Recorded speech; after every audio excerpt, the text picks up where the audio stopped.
Duel 1. And we have Gigaitachi and Hasu.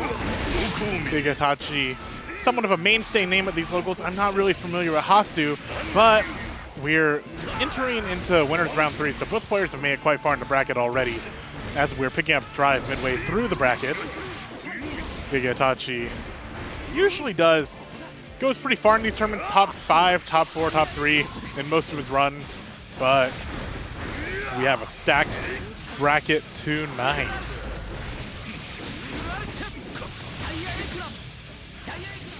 Gigaitachi fighting back. Hasu playing a pretty strong neutral against a character that usually dominates neutral tools. Kai. Okay, good. Two dust combo. Has meter, does get the finish. All right. All right, so Gigaitachi, a minor comeback within the round. Let's see how Hasu can respond.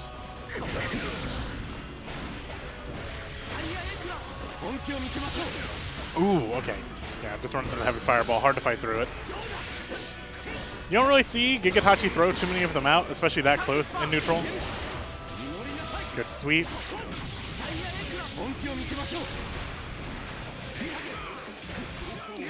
Just for reference, we're just now joining. If you're just now joining us, I'm Gavin, joined by Bonj. Hey, yeah, just got in.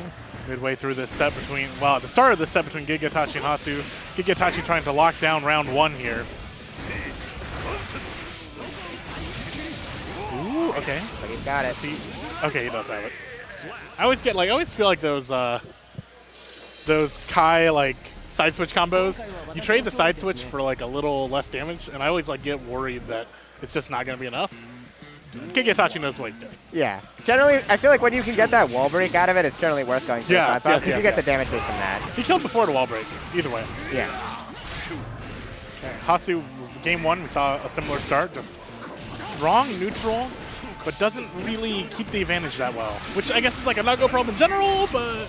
Ooh, good burst bait there from Gigaitachi. Generally don't want to go for that burst after stun dip for RC. That's not a great time to burst against Hasu has a lot of meter to make this work out. Gigaitachi has burst.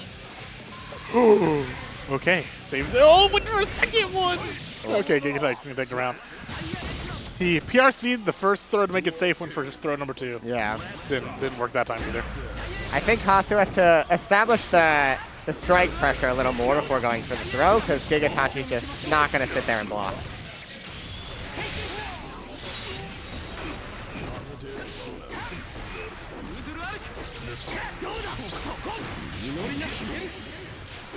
Okay. Doesn't combo off the Dust RC.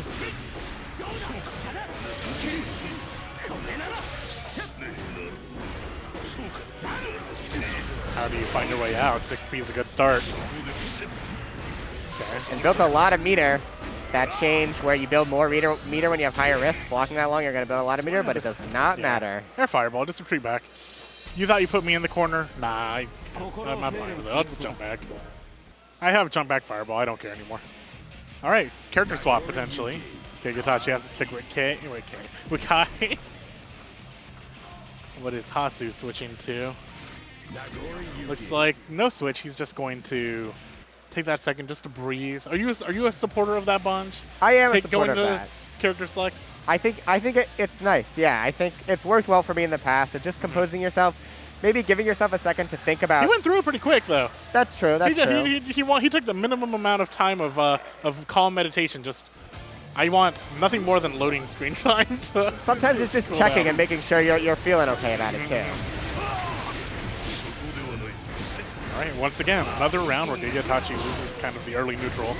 We'll see if Hasu's success is going to depend on if he can actually capitalize off of it. That's just like that, waiting for... Oh, it doesn't confirm, I thought. Okay, what's that? Yeah, intentional? The follow-up included? So you can follow up if you don't get the cinematic. Huh. So Hasu would have known that. I don't know if they knew that it wasn't going to connect fully. Okay, but it was a situation where he knew if it didn't. Yeah, as long as it hit there, you were fine. Oh, he popped. And the punish. Okay, not too harsh a punish. Worst things can happen. Also gain a lot of damage off of that. Honestly, not a really that bad pop from Hasu, but competitive round. I think Gigaitachi's going to try and end it here successfully. Yep. Yeah. There were worse pops. You fought back. Yeah.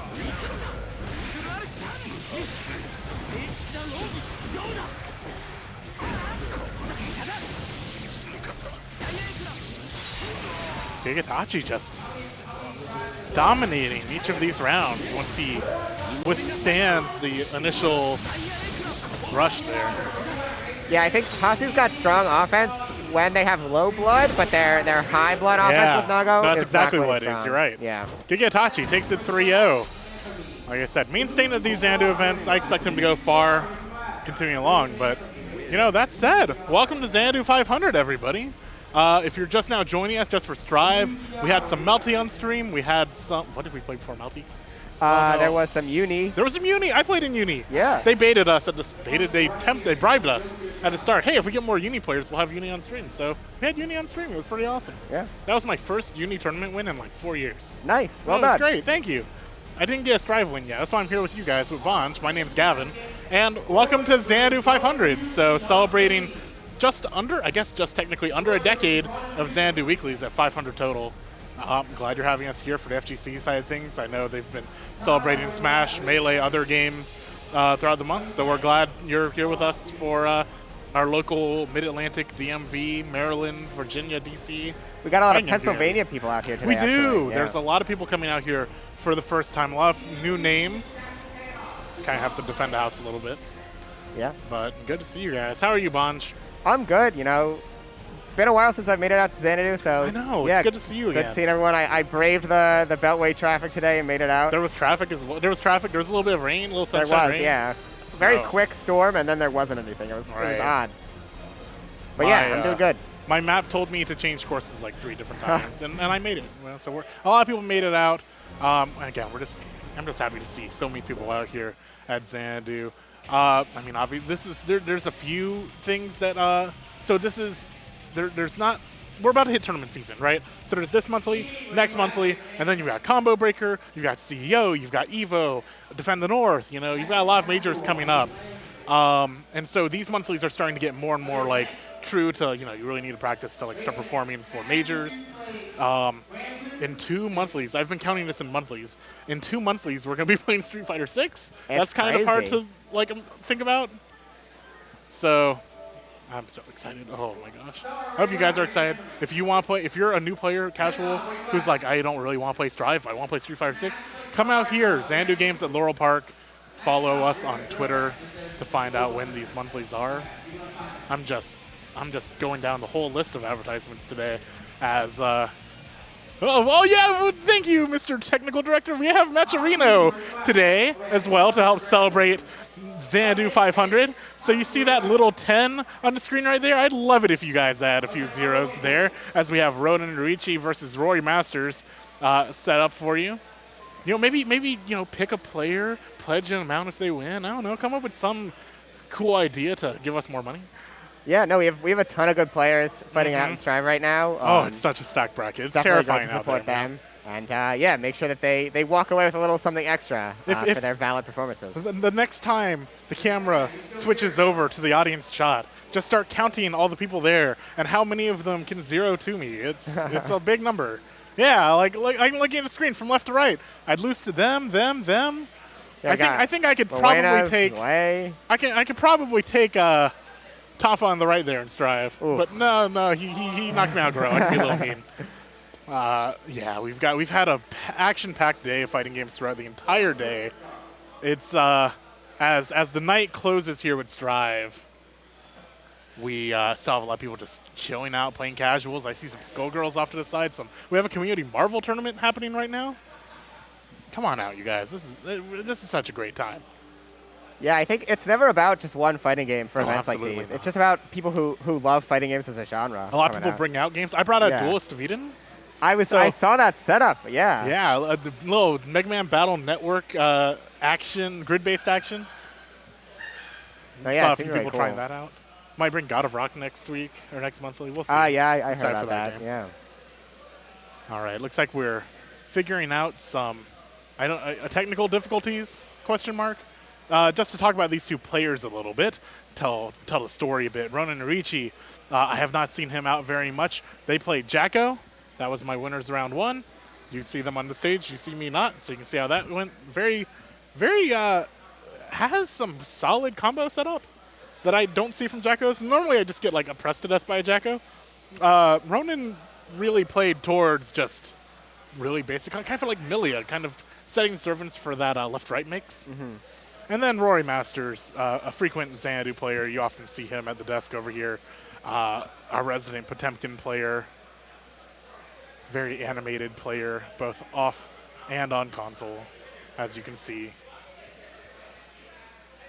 Speaking of some cool indie fighting games, to go back to that, did you see the chess indie fighting game that they're making? Chess, Checkmate Showdown, I think it was called. That sounds right. Chess fighting game. I'm a Bishop main, this Russian character, Unga Bunga. If you're give to any character, the Bishop makes sense. The Rook's the Grappler.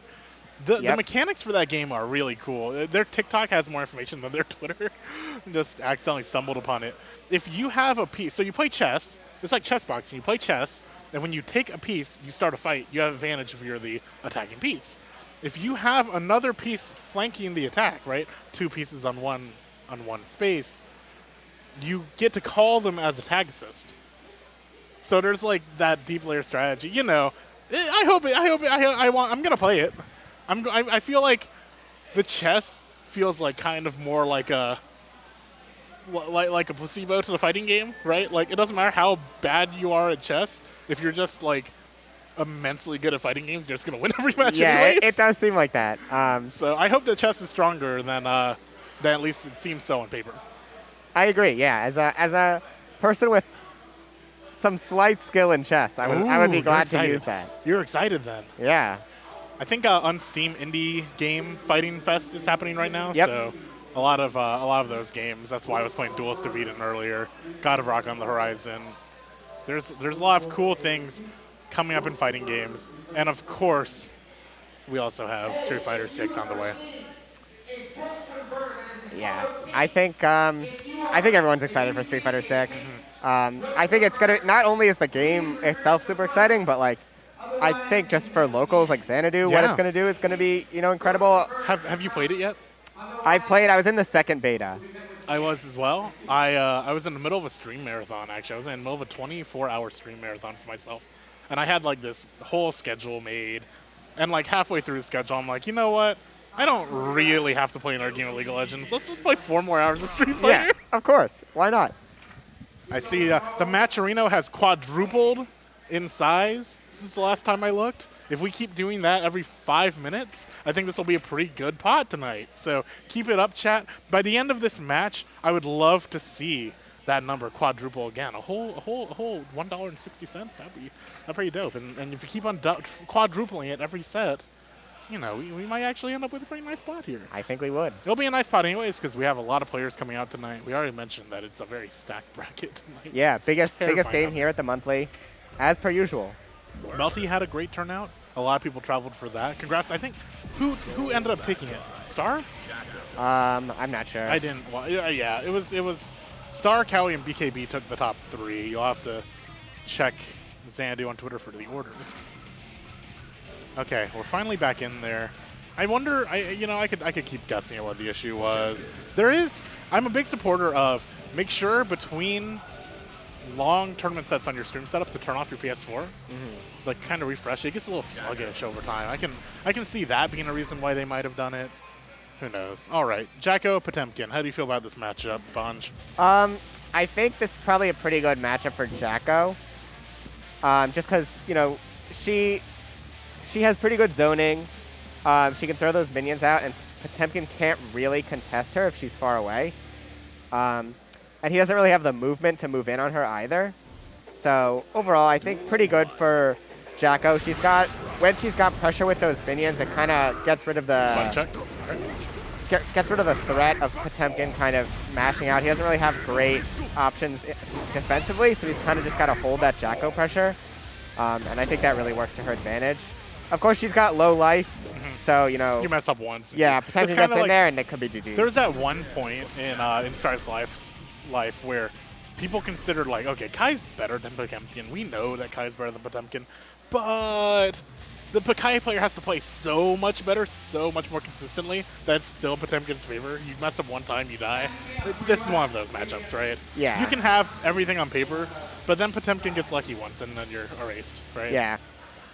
So yeah, I mean that's the benefit of Potemkin. People talk about him being you know, maybe I guess the second worst character after Sin in the game now, and I don't think that's wrong necessarily, but he's got the strike that you know, you just need that one chance. He only has to not be the second worst character like twice. Exactly. Okay, back throw incident. See, just like that, back throw, huge damage. Oh, okay. Yeah, there are nice multi-hit attacks that Jekko has that help get through. Yeah, I think she can counter his armor quite well. Did that just hit behind? He went under. He like ran under and went for it. Ran under. ARC does connect. Okay, so so I was talking about how Ronin has these like kind of cool like little left-right setups I don't see from main Jekkos. You saw an example of it there.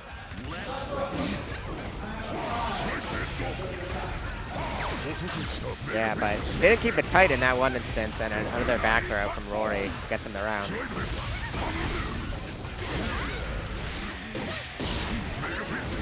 The question here is just going to be, can Ronin get his game plan working enough times to handle Rory's here? Oh, that doesn't help. You saw him go for it. He went for a charge just a bit ago, and it didn't work. Got interrupted, and then just went for it again. Surely Potemkin won't try to dust me twice in a row. You would think. You would think. Rory takes game number 1. Rory, recently, if you've seen Aurorius and that name recently, that is Rory Masters here, rebranding a little bit. Timely to make your last name Masters right before Street Fighter 6. Yeah, that 5H from Jekko seems like a really good answer to Potemkin armor. BRC chase, so 5P.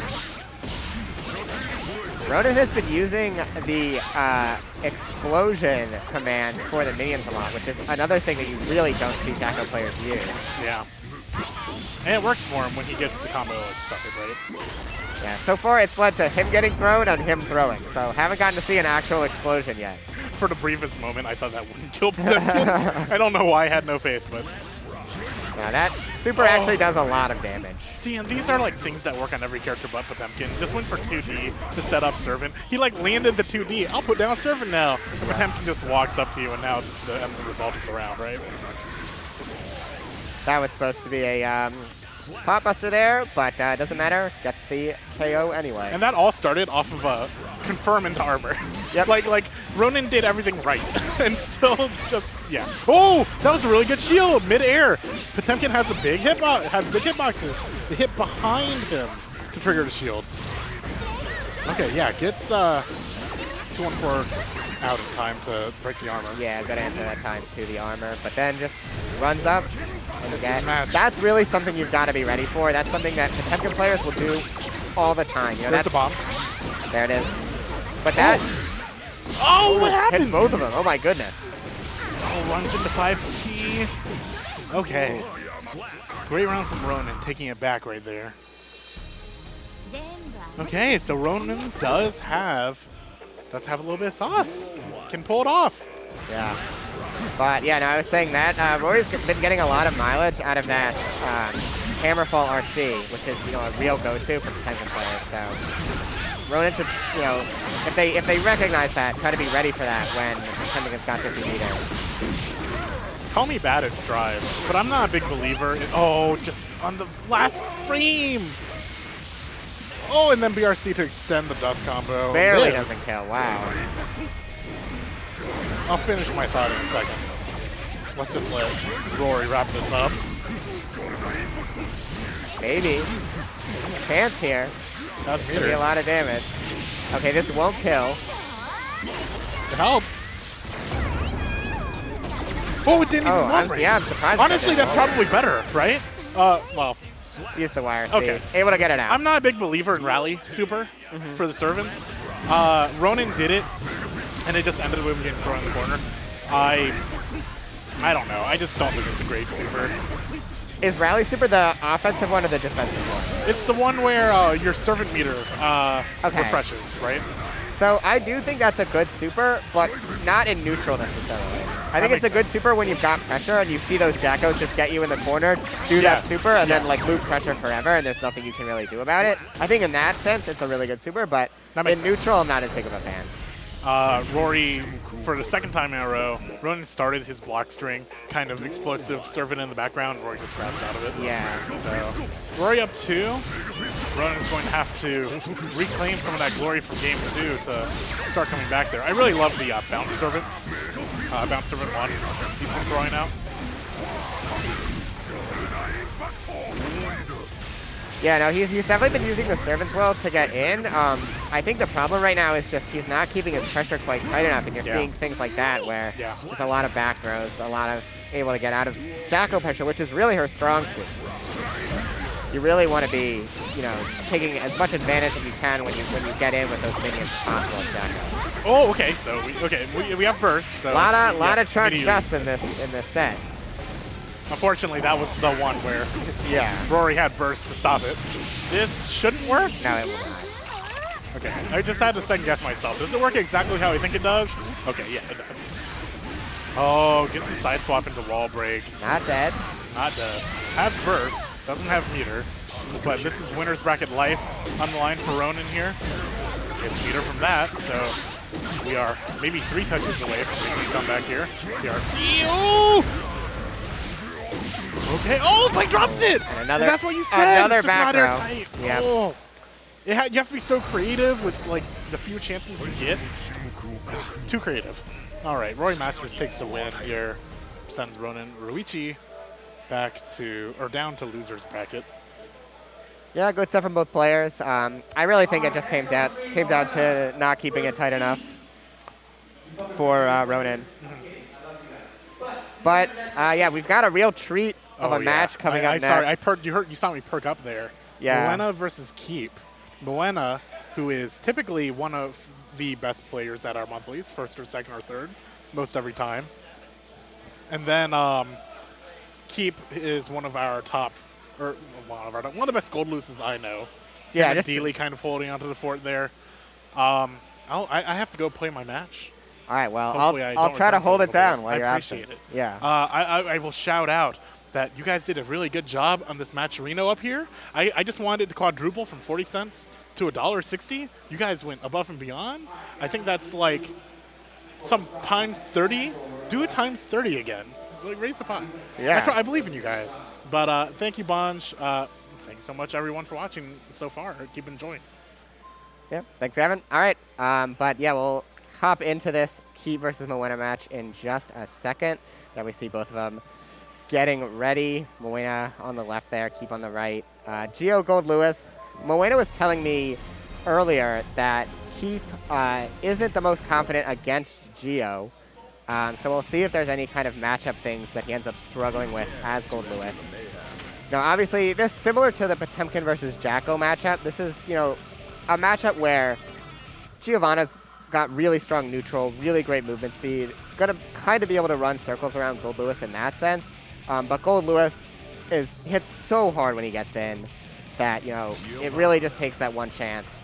And he's got, you know, such great pressure with the BTs. So really, you know, it's anyone's game as far as, you know, you really just need to get on offense and then you're set. You know, Gia will have a little bit easier time doing that. Goldlewis will, you know, have a better time when he's on offense. So, you know, Giovanna, with her recent buffs in the latest patch, has pretty strong offense too. Her reward really went up. She does a lot more damage now. So she's definitely got that going for her, quite a strong character. But so is Goldlewis, and, you know, both these players are strong as well, so we'll see as we get into it which of them is able to kind of get an early advantage here in Game 1. Got the new Bedman stage. I don't know that it's actually the Bedman stage, but it's the stage that released with Bedman. I'm a fan. Will be nice seeing these players fighting it out here. Goldlewis versus Giovanna. Keep versus Mawuena. Let's see who's able to take it. Letting the intros rock. versus Giovanna. Duel 1. Let's rock. All right, now that'll be a big part of this match. See if Pete is able to do anything about that drill kick, which leaves Gio right up in your face. And plus, so far, not able to interrupt it. It is definitely tough. Bursting out of that. Oh, big counter hit.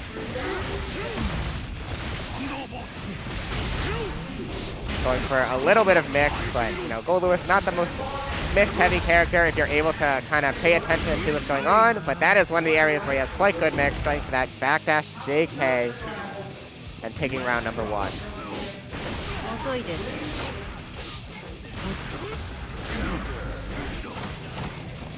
Yeah, Keep's definitely a player who knows how to 6P well. Giovanna, a character who definitely is a bit susceptible to 6P. You see him get that counter hit there. Go for it there, but not quite get it, but no punish. Again with that drill kick. Mawuena trying to bait something. Not able to do it. Gets a throw. The classic Giovanna players love doing that. And that's one of the strengths of Giovanna. You see right there, really able to convert lights into knockdowns that lead into her pressure.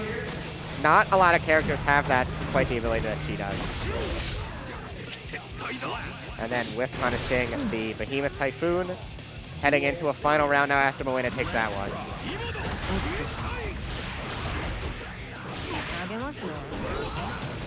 Mawuena starting to use a few more throws after kind of starting a little more strikey. Keep doing a good job FDing out that Giovanna pressure. FD is quite good against Giovanna, but keeps doing a good job of kind of maintaining that space once he gets Keep into the corner.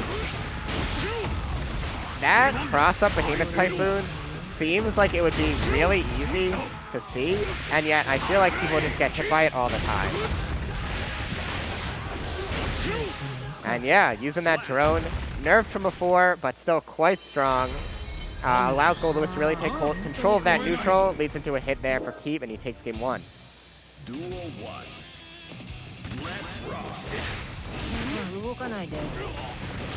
Yeah, that's something that Giovanna players have really been doing a lot more of. It's just that dash 5K, dash 5P, dash 2P, using those light buttons to really get in and hit buttons that you are just not able to react to with the combination of how fast they are and how fast your movement speed is. Goes for the throw. Pete is jumping out of pressure a lot. That's really what you want to do against Giovanna. She's not great at catching jumps. She's quite good at catching backdashes, so if you're trying to escape her pressure, jumping is usually what you want to do. Does not RC the DP there. But with that meter, able to go for the reversal super and to get the round is Mawuena. And in Gavin's absence, we've got another person joining. This is the set of the night. You know I can't miss this. Of These course. two are so good. He rarely makes it out here. It's about to be really exciting. Yeah, great to have Keep out for sure. Welcome, Rori. Good job in your match. I was so nervous. I was so cold. Well, I'm not important right now. Let's focus on these guys. Keep taking a decisive round there. Bringing it to 1 round apiece in this second game. Catching backdash with the delay aerial there. This carries the pressure so hard to deal with. Mawuena jabs out and blocks the burst. Good burst bait there. I'm not sure if that was on purpose or not, but great frame kill either way from Mawuena there. Going to the super wall break. Let's see if... Okay, was looking for a reversal super there. Yeah. Oh, and then the burst bait right back. That's going to be a lot of damage. Setting up OP, just a side switch. Side switch again. Yep. That's so That'll do tricky. Yep. Did the same thing to close out game 1. Goes for it again game 2. Yeah, it's just really hard to see. Because he can go for that cross-up JS or JH. I forget which air button it is, but Goldlewis has a cross-up button as well, so you really are kind of guessing there. I guess it's fuzzyable, but a tough thing if you're not used to it, or it's something you haven't labbed. Yeah, not sure if we had someone else's controller still attached there, or if, yeah, it looks like we had a controller attached. Fortunately, interrupting at the point of the match where it didn't matter. The match had Yeah, not started. thankfully. But as a reminder, if you're playing at a tournament and you're playing on pad, please disconnect your controller after you're done playing. Yeah, Boom will make fun of you. I'm curious. Mawuena has a pretty nasty soul. Are we ever going to see the switch? I guess this is the time.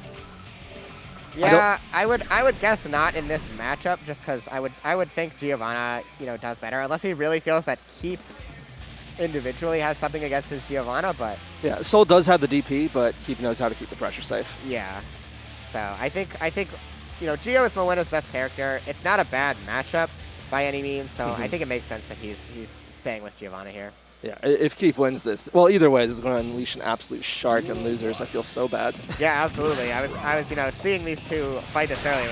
I wouldn't be surprised if whoever loses, makes the run all the way and loses. Yeah, I was like, well, how is this match not winners finals? Yeah. Ooh, Keep trying to zone out with those far slashes there. Yeah, you can see him just kind of throwing out some big moves and kind of trying to control space with those DPs. If he's doing it and throwing out enough space and is far enough away, it can be tougher for Giovanna to whiff punish, which is something she's super strong at. But you see Mawuena get the pressure there, get the wall break. Has the advantage so far. Oh, Mawuena's so good at just spacing themselves exactly outside the opponent's moves. His play is just so inspiring to watch. Really great spacing as usual from Mawuena. And I think he's had a lot of success getting in with that spiral arrow. That drill kick from Giovanna. I think he's really gotta rely on that until Keith proves that he can't use it. Yeah. Because I think it's working so well for him, and he kind of needs the advantage right now being slowed down. Yeah, I've been seeing Keep go for more 6Bs, but not a single challenge has actually worked yet. Backs up, blocks the gold burst, dodges the gold burst, goes into super, gonna wall break. This is a huge advantage. Almost full health, gonna have 50 meter with positive bonus. This is so scary. Gets the grab. That's gonna close it out. Really great response in game 3 there from Mawuena. Really dominant game. Just kind of controlled neutral super well. Kind of had Keep unsure of what to do, whiffing a lot of moves, and just, allowing himself Mawuena to really just take control of the game. And this is Goldlewis though. If Goldlewis gets an inch, he will take the entire train. Yeah, absolutely. That's a good trade for Giovanna there. Again, going with that drill kick. I think that's smart as long as Keep does not interrupt it. It does there though in a slightly unorthodox way. Takes back the corner. That was a very good side switch combo. Mawuena playing so patient, uses the burst to force back into the corner, dodges the far slash again and gets a punish. That's it. And Keep crumbles and cracks. Yeah, Giovanna just so scary in the corner now. So many of her buttons lead into bigger damage than they did before. That before it was you could take a button and it might you could take a hit, it might not be too bad. Now there's so many more buttons where you take that hit and you're paying for it. Yeah, Mawuena's FDs, by the way, being very on point. He's taking no chip if he has a meter. Yeah, I mean FDing against Goldlewis, that's kind of the standard at this point. Really something you got to do. I was playing Keep earlier in casuals, and he was missing those cancel the human typhoons a lot. You saw him miss one there and get back into the corner. Oh, successfully navigating over the drone. Very scary in this matchup at 0 health. Gets to apply a bit of pressure. Keep finally jumping the grab. Yeah, you can see him go for jumps a lot there, and I think Mawuena's been hesitant to throw, and you can see exactly why. Ooh, it just blocks an acquires some space, but Arrow gets it through again. That is plus, you do have to respect. I guess trying to challenge the grab there. Yeah, not counter hit, so maybe just trying to jump out. Great 6P there. Some of Gio's moves are vulnerable to 6P. Yeah, Mawuena always using this burst to force them back in the corner. Really Catches smart. with a super. Really Has not smart. represented that at all. Nope, first time all set that he's used that. And beats out the air from Keith. Goes low. That was such a smart choice from Mawuena there to take game 4 and tie it up 2-2. I mean, Keith looked really strong those first 2 games, and those were some great adjustments by Mawuena, really controlling the neutral even more than before. Yeah, I said this was going to be set of the night, wouldn't have it any other way. Yeah, no, I think appropriate for the strength of these two players that's going all the way. Keep fishing with the JDs. Not quite getting anything. Mawuena's spacing immaculate as always. Catches with the JH, doesn't do anything off of it. Forcing Keep back into the corner. Oh, tries to call out the call out on the grab. Great whip punish. I'm not sure. That may have been an attempted super. Oh, the DP into the overhead. So tricky. Gets a it. counter hit. Oh, drops the combo. YRC's back. Get back in the corner. Goes to the grab. Wow. Scary moment there for Mawuena, dropping the round-winning combo, but able to make it work out. And now on set point for Mawuena, all the way back from 0-2 down. Gets a counter hit JH. Going to be big damage into big space. Control. Gets a counter hit close slash. Able to convert out. Get another meaty. Goes to the overhead twice. Catches. But Not does the get best a wall. use of 50 meter there, but you're in. Yeah, that's it. Yeah, I don't that think. was, Sorry. that was the Goldlewis round. Yeah, That's all I have to say. I don't think he was quite ready for the it's wall splat when it came to pressure. But this is the start of a Goldlewis round if I've ever seen one. Goes through grab. First time they represented it in the set. Good stuff. And you're just blocking for so long. That's half health and all chip, by the way. Oh, just you know, that burst saved him. Without burst, that was it. Oh, navigating over the drone. Still has a bit of health to work with. I think this is, yeah, it uses that burst. JD. Oh, Okay, gets the whip whip punish. FD pushes them far back enough away. This is their chance. Oh, Mawuena doing the backup into the delay attack. Catches with the timing. Yep, going to DP, going to anti there. 6P Great catches. 60 there.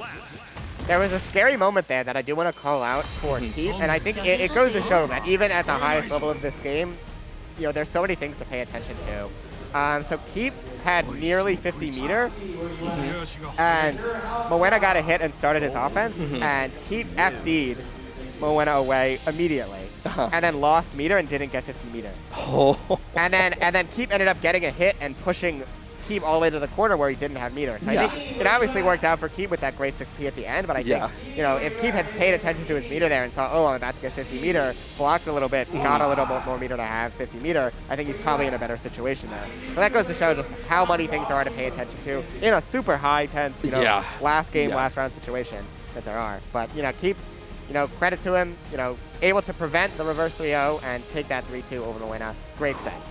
Yeah, absolutely incredible. Honestly, Mawuena was my favorite to win the tournament. I know Keep's incredible. Keep, if you all don't follow, has been doing incredible in just about every online tournament he's been entering lately. He's been on an absolute tear, placing top 8 in many, many tournaments you all have heard of. And him coming out here is just an absolute treat. Great play to watch. Yeah, coming out from Virginia, making the drive.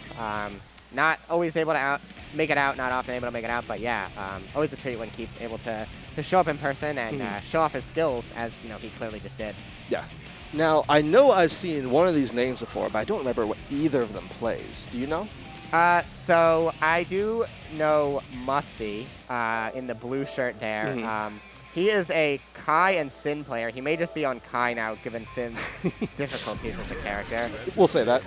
But yeah, so I've never seen him out at a Xanadu event or kind of one of the DMV locals, but I did actually end up playing him at NEC when I traveled up there. He was there, so that's where I met him and learned what character he plays. So yeah, that usually looks like locking in as Kai. Okay, yeah, so Musty, it looks like beat Nightshade. Nightshade's really, excellent. Yeah, really strong soul player. So, you know, clearly showing that, you know, he's coming out here as a strong player as well, and we'll look to see how he does against AzureHalcyon playing Anji. Oh, Anji stocks are rising right now. A lot of people are thinking this character has gone from bad to pretty darn good. Yeah, I'd count myself as one of them. I think Anji's, you know, quite strong. You know, it helps when you've got really strong local players who play the character, like, you know, Tao, Macmans, of course. Macmans is probably the best Anji in the world if you take out Jiro. Best Anji in the USA for sure. But Kai stocks are also falling. A lot of people think Kai is going down in the tier list despite no changes.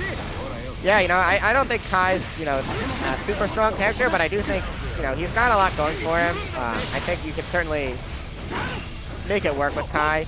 I'm not really sure on the particulars of this matchup, to be honest. I don't really know who does better or worse versus each other, but so far, AzureHalcyon a slight edge, kind of able to use that butterfly Oki really well. able to use spin so far pretty well. Earlier in Guilty Gear Strive, this matchup was virtually unwinnable by Anji because Kai could just DP everything if he tried to use Fujin. But they fixed that problem, but DP is still very, very representative in this matchup. Makes The it hard. classic Kai run-up throw, and then the classic back throw. That's Guilty Gear Strive right there. If someone wants to tell you, you wanted you to explain what Guilty Gear Strive is, to show them that clip. Oh, gets the spin. We're going to get a pretty solid combo off of this. Forcing the burst out.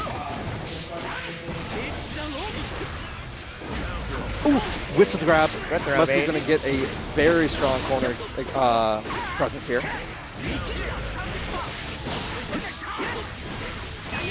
Oh, all right, goes for the counter super. Very good This stuff. is a 100-meter Kai key. So you knew for a certainty that was coming. He gets to do Stun Dipper twice. Yeah. Only needs the one this time, and goes for the Ride the Lightning. It does not kill. That super does no damage. It is one of the lowest damage supers in the entire game. This is going to be a pretty big conversion. It might go to wall splat here. Misses the 2K. And then the 5D. Yeah, overhead getting it. All right, final round here in game 1. Ooh, trying to catch after the minus Nagi top, but not quite getting. Yep, DP winning there. Gets a 2. Into the spin. That was a smart time to spin. He spin to win then. Ooh, Stun Dippering under the butterfly to get the challenge on the RC. Yeah, really smart response to that situation. That close slash is hard to backdash. I know from experience, trying to backdash that close slash often does not go well. Ooh, Stun Dipper in, has the RC, gonna just close it out. Yeah. I mean, you know, for all the people who might say Kai is not that strong of a character, Stun Dipper RC is really strong. One of the best kind of get-in RC moves in the game, if not the best. Yeah, because it OSs, because you don't need to worry about if it hits or is blocked. You just get your pressure either way. Yeah, it's super And it's so fast, yeah. It's low and low profiles. I mean, the one downside of that move is that it's pretty minus, and with RC, that is not a concern. It's plus, what, 15, I think? I mean, it's plus enough that it doesn't even matter. Exactly. Oh, gets him with the overhead, but the overhead does not allow for anything meterlessly anymore. Oh, tries to go for some sort of carry. I think the carry or the overhead, and gets called out by the Kai. Good interrupt. Oh, but does not quite get the combo conversion. Not able to close out that round. Kai doing the standard run-up throw. Gonna get his Oki. Yeah, AzureHalcyon just dropping a few combos, getting put in bad situations, and that's what happens when you get put in bad situations. Kai catching the spin startup and getting a combo for the wall break. That was a little much, but you know, I ran up throw, didn't work. I'll just DP, and that does.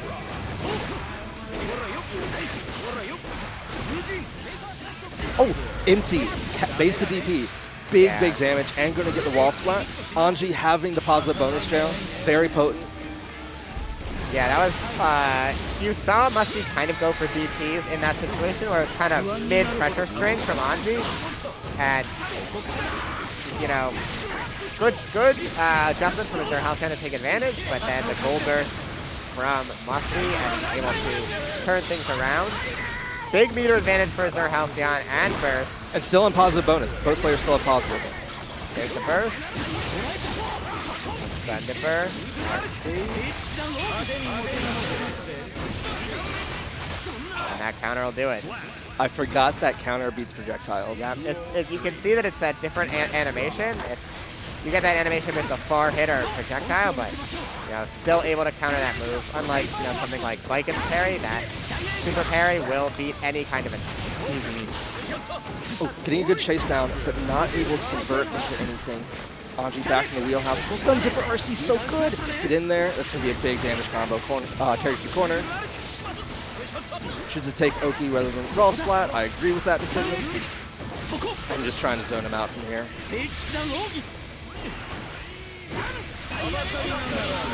That was a risky time to counter super. You know, not necessarily another attack coming, but it works out. But he's hit every single one. Oh, baits the burst. Never mind. Ignore me. That's more important. Baits the burst. Great burst bait. You know it's coming at some point, so, you know, you're probably in an okay spot either way, so it makes sense to go for it. Guarantee that you get that kill. Either way, it works out, and Musty is now 2-0 up over AzureHalcyon. Oh, goes over the grab. Going to get some corner pressure here. Going for the butterfly stuff. You can see him now delaying his pressure a little more, trying to bait those DPs. Ooh, calls out the empty. But gets hit by the first hit and then blocks it? It was just some kick, so he didn't get hit by it. Yeah. Gotcha. I thought I saw the crumble state. Yeah, so that, if you are able to do a projectile and then block against that alternate super animation for the parry super, wow. Never mind what I was just saying. Parry's the DP in that situation. Yeah, that is a read. I mean, we can call these parries risky, but he hasn't missed a single one. That needs to be said. That's true. That's true. But yeah, so the projectile parry animation, if you block that, Anji is actually slightly minus, so you can take your turn back. Big combo there into the super wall break. It is very rare that you see the projectile parry. Yeah. Who takes a safe jump, goes into an empty for a grab. Butterfly pressure, trying to catch Ling, gets them to jump. Oh, tries to bait the burst too hard. That's the risk of it, but you're still in a pretty strong situation. So able to close it out and make it 2-1. Good job staying alive there from AzureHalcyon. And one of them running into some sort of controller issue. Maybe just wanted to replug in or something like that. Not sure, but it looks like they're both all right. Must have taken a minute to think it over. Still in a good situation here, up 2-1. Yeah, you can see how stressful this is for the players. Intense looks of concentration. Oh, gets the 6B, forces the burst out. Spins through, going to apply butterfly pressure, gets the grab in between. Goes to the instant low. Musty tries to punish, gets caught by the butterfly.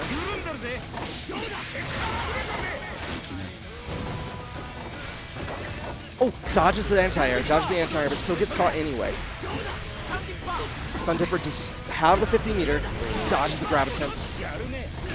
We have seen AzureHalcyon go for some, maybe not so wise throw break attacks, but gonna be able to take it around here.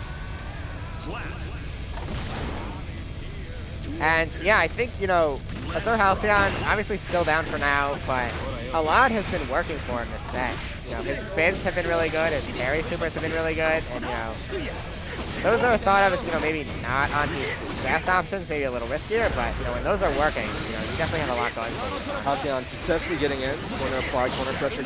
Musty successfully getting a burst out. I think a frame later that would have landed and got dropped. Oh, Kai getting a grab. Going to apply corner Oki. Putting himself in the corner there with AzureHalcyon, not the best time to move in there. It really ended up not working out. Yeah, catching the throw tech attempts. Choosing to hold the corner rather than break. Yeah, it may have been a missed super opportunity or something like that, because AzureHalcyon was just kind of able to hop off the wall and get out. Ooh, goes for the Kara overhead. RC going to convert that. Good stuff. It's not quite kill though. Yeah, no super wall break, so just back to neutral. Ooh, just goes for the low there. I mean, look, if you're Kai, you can't complain about the low from far away. That's fair game at that point. Yeah, that is very correct. But AzureHalcyon tying it up 2-2. Second set in a row we've seen a player, go 2-0 up and then it end up going to game 5. So we'll see if it'll be like Mawuena keep and Musty's able to clutch it out, or if AzureHalcyon's going to be able to get that reverse 3-0. Good start for him so far. Oh, catches the burst with a butterfly. I've never seen that. That's so good. And gets a butterfly-specific combo into the corner wall break super. Last time he's gone for the safe jump, sometimes fake, sometimes not. Looks like it was real. Successfully baits out the DP, closes out the round. Yeah, that's been AzureHalcyon's best adjustment, I think, is, he was getting hit by those DPs in the beginning of the set, and now he's letting Musty kind of hang himself. Yeah, another counter hit air for a big combo. Things are really looking up for AzureHalcyon here at that point. Combos off the butterfly hit. Oh, that was so good. Yeah, at a meter disadvantage here, but Musty doesn't have 50 yet, so Oh, Musty finally expecting to take that'll throw. be it. And that Yeah, should be it. good job by AzureHalcyon, making some really great adjustments and getting that reverse 3-0 over Musty to take it 3-2. Great stuff. Great, great stuff. Don't you love seeing just honest footsies and Guilty Gear strive? Yeah, you know, the ground-based footsies that Guilty Gear is known for, of course. But, yeah, we are out here on Bond. This is Rory. I'm next on stream. I'm about to get destroyed. My warm-up set versus this guy did not go well. Well, best of luck. We will keep coming at you with more Strive matches from Xanadu 500. Thanks to those still donating to the Match Arena. See, it's gone up a bit more. Definitely please keep those donations coming in. It really helps out supporting the players. And much appreciated to everyone who donates. Oh, well, never mind. I'm trying to get Gavin's attention, so he'll come over there, but I'm getting ignored, so. All right, so we will wait here and see who steps up next. So we've got Gigaitachi up there, and then Rori is heading over from the commentary booth. So that'll be a Kai versus Potemkin matchup, most likely. Gigaitachi, of course, does have that Happy Chaos, but he's generally been going Kai. And we've got Gavin back here joining us. You know the best part about that set was there were a few people in chat I saw who were like, Anji is a bad character. Well, I mean, Anji's like not a great character, but Anji can do that to Kai. yeah, I think, you know, Who's a great character. Anji's pretty strong, in my opinion. Anji is extremely strong. When every button you have is a minor war crime, your character might be a war crime. Yeah, and I think those charges add up. You know, the spin and the counter super working for Anji so well in that last set isn't always going to happen, but he's gotten so many quality of life and, you know, even just other kinds of buffs outside of that. You know, Butterfly Oki is way better than it used to be. His Oki overall is way better over something like the low Fujin follow-up. I'm not going to try to remember which one that is called because they all get mixed up in my mind. But yeah, and, you know, his 5H got buffed in the latest patch. So, you know, Anji definitely has a lot going on for him. I'm a little disappointed I didn't get to call that match because AzureHalcyon is my training partner. Okay. So, yeah, I mean, that's all characteristic with the way he plays the character. He will land the most random parries. He's like, he soul reads you within like 3 games of playing you, and that's what you saw with that reverse sweep, right? And I should just to give some pedigree to his overall play. He got 97th at Evo. Yeah, I mean, that's Top 100 at Evo this year was like that's a high accomplishment. in a tournament with over 2,000 entrants, that is quite the accomplishment. Absolutely. I think Name was our other player who got in top 100, who's not here tonight. So you know, DMV has some pretty heavy hitters that I hope got to more majors throughout the rest of the year and get some more notoriety for our region, including maybe the 2 players in front of us. Gigaitachi made quite the run at Combo Breaker last year. And Rori, I haven't seen him travel to a major, but maybe one day, we'll see. Gigaitachi we saw earlier on the stream. Rori we saw earlier on the stream. Gigaitachi, in a past life, he was a Happy Chaos player. Is finding equal success with Kai, thankfully. Yeah, you know, Happy Chaos, I think pretty indisputably a better character than Kai, but, you know, if you feel more comfortable, if you feel like you're, you know, trying to do better with a certain character, regardless of that character's, you know, objective Sometimes strength. you have to get ahead of the tier list stock market. Yeah. You know, just hope that your stocks go up, right? Kai certainly does have a lot going for him. You know, we saw that last set with, you know, Musty doing a lot of good stuff with Kai. We're seeing that now with Gigaitachi.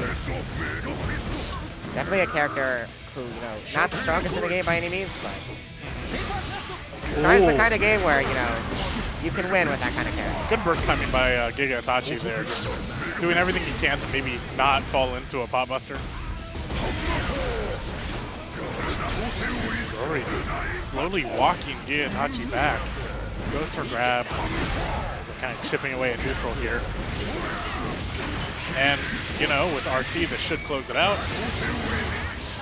Ooh, okay, JP. That's a little scary way to end it, but, you know, you do you. Normally, the Kai wants to stay in normally might think he has the advantage in the neutral in this matchup.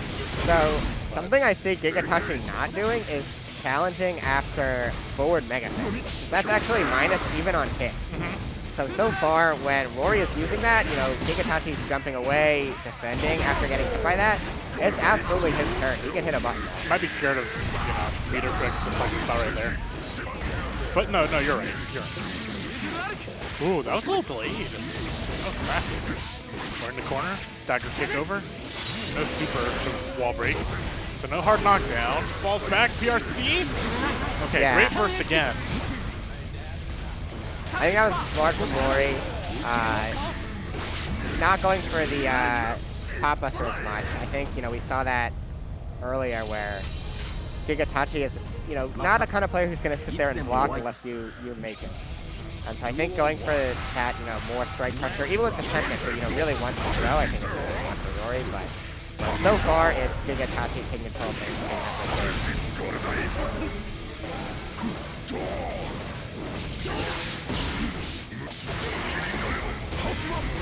Oh, just run the throw him. Yeah. No, Good there you matchup go. knowledge there. That's absolutely what you should be doing in that situation. Potemkins love to run up and do that exactly like that. That was from a closer distance, so a lot harder to recognize it as well with the throw. Rori is so good at these slide clusters, PRC clusters, by the way. Yeah. Not to totally interrupt you, but Rori is fighting pretty hard to stop this advantage that Gigaitachi keeps on grabbing in neutral. That doesn't help. Has a meter. Probably super wall break, yeah. And that'll do it for the round. Barely, with how little damage Ride the Lightning does. But we just saw one reverse sweep. It's not the situation you want to be in, so Rori really needs to figure this round out. Yeah, despite us seeing everyone coming back from 2-0 down, it is not normally what happens. It's not that easy, believe it or not. Not all of us can adapt 3 games in a row. What is the charge dust tonight? Yeah, Rori's been going for it a few times. Gets it blocked there, but Gigaitachi, does want to block it, but isn't able to punish. So not really dissuading Rori from doing it. What's wild about that whole sequence is Gigaitachi PRC or faultless defense so much. He actually probably would have had 50 meter had he, just took maybe a little bit of chip, a little bit of risk through the Gerudos. Yeah, we were just talking about that in the last, in the Heat versus Mawuena set, where paying attention to that meter is so important. Where in a situation where you might want to FD, depending on how much meter you have, it's YRC, kind of the better FD. A little bit better to get off. Yeah, you see Rori probably going for the pop buster on PRC, but not quite getting it that time. And it leads into the Dragon Install. Will we see Dragon Install into death or Dragon Install into comeback? Right now we're seeing Dragon Install into comeback. Whoa, with the wall break with 2K, just barely. Okay, half hard knock. No, not a hard knockdown. Has meter. Oh, has burst. Oh, is the curse real? Oh, yeah, the fireball's so fast in Dragon Install. It's actually terrifying to have a PRC fireball follow-up from Kai. Yeah, no, very scrambly situation at the end there, but Gigaitachi able to take it and go 2-0 up. We've been treated to a rare treat of a Dragon Install victory. Yeah, don't always see that. No, you don't. All right, let's see if Rori can recover from that. Ooh. Yeah, those buttons, Potemkin maybe doesn't have the kit to take the full advantage of them, but that Far Slash and 5H are really good buttons. They control a ton of skills. Back Mega Fist. The plus version of the attack that we were talking about earlier. Yeah, the back Mega Fist is plus. Again, Rori there, maybe not quite getting the PRC pop buster that he was looking for instead and paying for it. Elects for RC into this kind of combo instead of maybe super wall break. Maybe didn't think he had enough time.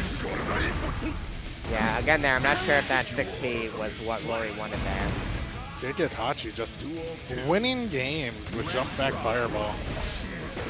Yeah, I mean, Rori hasn't, challenged that with the heat extender, heat knuckle. So far, no really reason to not do that if you're Gigaitachi. Just kind of get out of there Try to get some chip. Get Shock State on there. And looking like this will not be a comeback unless Rori can make a big comeback here. Goes for the answer. Doesn't quite get it. Has the corner. What's going to happen? Ask me now, but oh, Gigaitachi is just so hyper aware. Yeah, he just... I don't think Rori really ever made him respect blocking. No. So he was always gonna get out of that throw all set. Oh, Giga, and Rori is no slouch. I just have to just have to repeat that because like Gigaitachi is just actually that good. Yeah.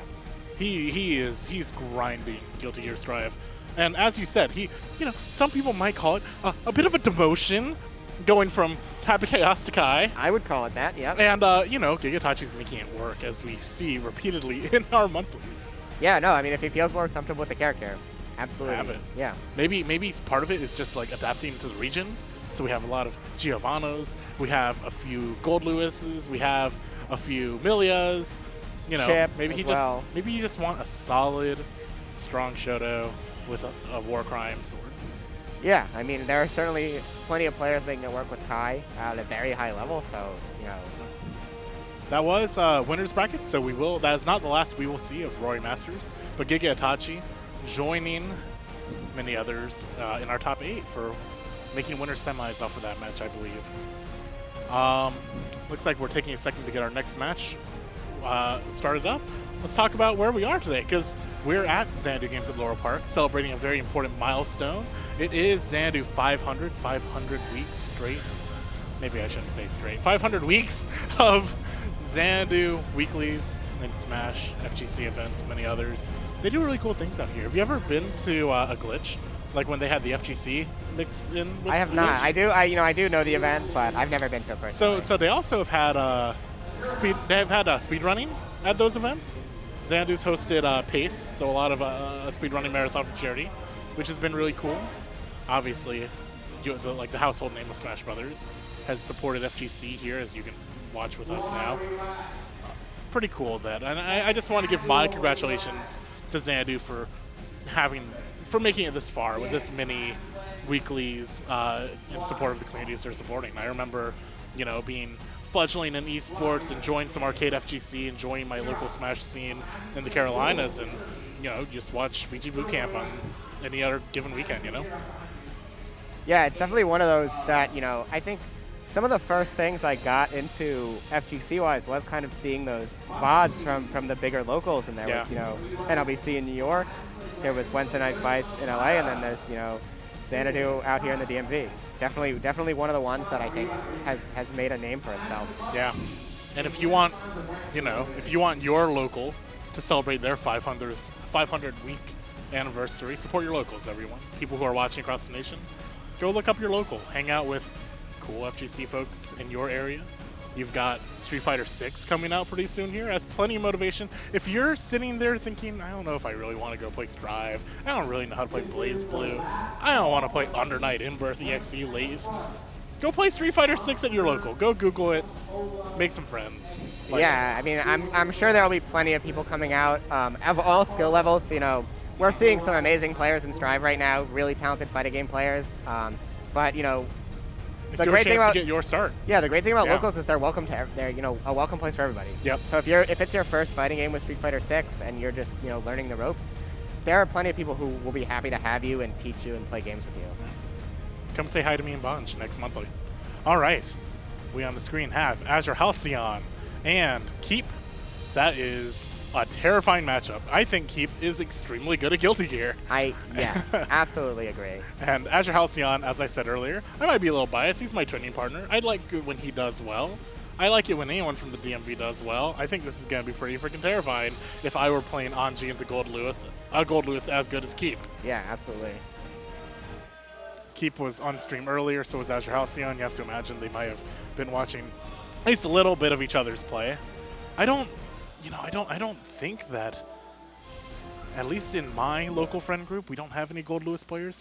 I don't know how much Goldlewis experience AzureHalcyon has. Then again, how much experience do most people have against Anji? Yeah. I mean, I think Keep probably will, having probably played Macmans and other of the strong Anji players in the region. Keep is definitely not an online warrior, but not adverse to finding matches. Yeah, no, he definitely grinds the game. You know, he's someone who puts the work in for sure. Yeah. Let's see if AzureHalcyon can keep up here. Oh, I didn't mean to say that. I didn't mean... No, bad pun. Bad. I didn't mean to make that pun. All right, Xanadu 500, moving right along. Goldlewis Anji. Keep versus AzureHalcyon. Here we go. See that Maturino at the bottom of the screen. Adding to the pot for this celebration anniversary Xanadu. Please consider contributing to the pot to help these players make this one a monthly to remember. AzureHalcyon keeping up that early pressure. I think I chatted with D-Lee about kind of how this matchup goes against Goldlewis. And the number one takeaway is you have to force him to respect you. I don't know how many of Anji's buttons are really designed to make you fear and respect. Just kind of hit into Fujin and give him like the space to do spin. All right, here we go. If you watched our previous game from AzureHalcyon, you'll know he loves the fireball pressure, following alongside a PRC, having really an answer to most of those situations coming out of whatever you do against the fireball. And in that case, it was an endless block string into taking round one. Yeah, I think you have to do that against Keep. You've got to exert yourself on offense. You know, if you put yourself on the back foot versus Keep, you know, that's a player who smells fear from a mile away. So you really have to show that you're going to be the aggressor and make him take risks on defense. Ooh, went for charge dust, got punished for it. And yeah, I mean, it's so committal to press any button as Goldlewis. Any button worth anything as Goldlewis, so it's so hard to play against Anji's spin, right? Whoa, okay, yeah, parry is surprisingly very not minus. Very hard to punish, last 30 frames. Yeah, good burst bait there from Keep. Oh, backdash, that's around. Oh, it's okay. Yeah, no, he knew. I thought for a moment that that was not the correct confirm. It was the correct confirm. Yeah. We're even though. But yeah, really good response there from Keep. After kind of, you know, not dealing with the Anji pressure so well, feels a bit better, but then here. Yeah, straight fireball. That wasn't an initial fireball, it was drop fireball. Yeah. Leads into a wall break. And that's the second drone that kind of just gets washed by JS. Like, that's so integral to you winning this game with your Keep, is being able to use good drone management. In this case, he won neutral just without it, so it's gotta be close. One more guess. Oh, and for parry again! And the security drone takes it. Yeah. Very, very safe but strong pressure from Keep there. Really nothing AzureHalcyon could have done defensively to get out of that situation. Not parrying would have helped. Yes, that would have made it better. But, you know. But that's the thing. I think if you've been watching AzureHalcyon from that reverse sweep we saw earlier, I really think that his parry play is phenomenal, and I don't want him to stop. Even though he got punished for it that time, I keep it in your toolkit. Don't let Goldlewis, don't respect him that much. Yeah, there are certainly, you know, he's got slow moves. A lot of his moves are interruptible. It's really, you know, you're so scared of getting counter hit by something because Goldlewis will do 8 trillion damage if he gets the right hit, and a lot of the hits are the right hit. That, you know, it can lead players to being more hesitant than they need to be and kind of, you know, not interrupting a slow attack or, you know. I just got blown away by the corner carry we just saw in that last combo, by the way. Anji corner carry is something else. That was from 3/4 screen. He just carried him, like, without meter to a wall break for 70% of Goldlewis's damage. Oh, yep, okay. Anytime you touch that spin, Goldlewis is probably going to get washed with a throw. Yeah, I don't know if he even has any moves that aren't punishable by spin. Oh, there it is! It's just so dumb. He has not represented that option with parry yet, just spin into parry. Yeah. Blocks the YRC and that'll do it. Tying it up 1-1. I just think AzureHalcyon's parries are cool. I hate playing against it. It seems so frustrating. It seems not fun to fight against. AzureHalcyon, he is on the record telling me fun is a finite resource and he wants all of it. And the way he plays Anji completely personifies that. And I hope he watches this VOD later and hears me say that out loud on VGBootCamp.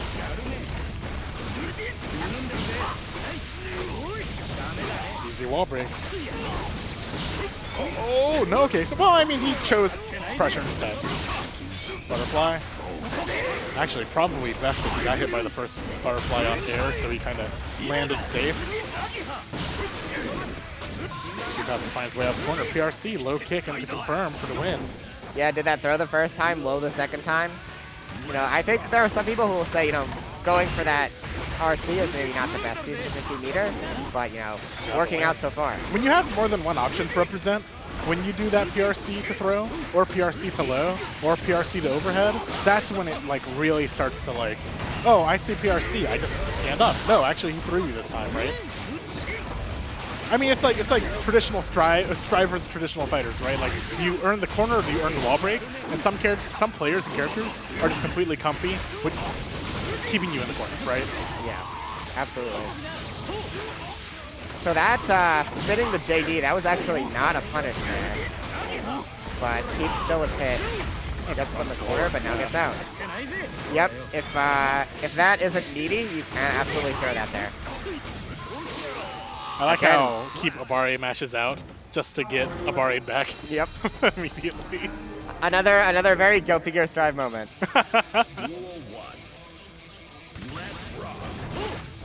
All right. Oh, that wasn't good.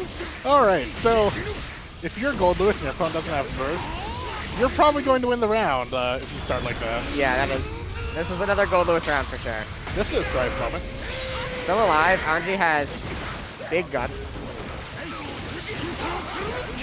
Okay, honestly, I would be thrilled to get burst out of that round if I were AzureHalcyon. Yeah, no, I think that's a win at that point. Absolutely. That was good the best. Good bait of the parry there, by the way, from Keith. I do want to call that out.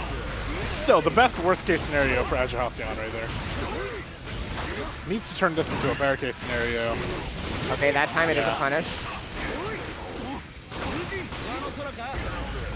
I want to see Pete, you know, take his turn a little more directly after blocking that low. Right now, he's just kind of trying to run up and really not getting good pressure off of it. I want to maybe, you know, he's trying to fish.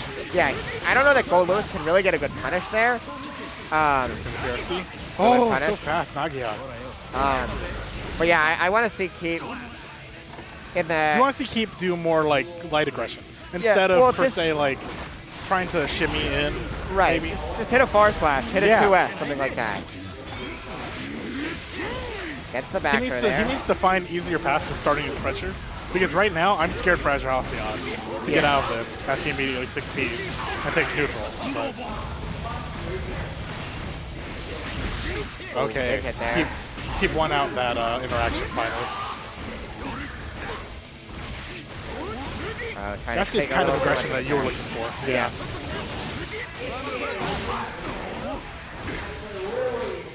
Goldlewis is going to get meter, AzureHalcyon is going to get burst.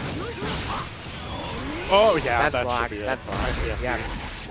AzureHalcyon into winners finals, winning it over Keep. That was really strong. Really strong performance from AzureHalcyon there. I think you saw him kind of go down 2-0 to Musty in that set, and to make some good adjustments. I think in this set he really just started off on the front foot and was able to had the maintain momentum. That. Yeah. That was a great set. Absolutely. Nice. AzureHalcyon in the background behind our camera, just panting, sighing, gulping water. Yeah, no, great job. Earned it. In winners finals, earned that water. We'll be joined by the winner of Mimi and Gigaitachi. Our next match on stream. Yep. Mimi is a name that I haven't seen before here.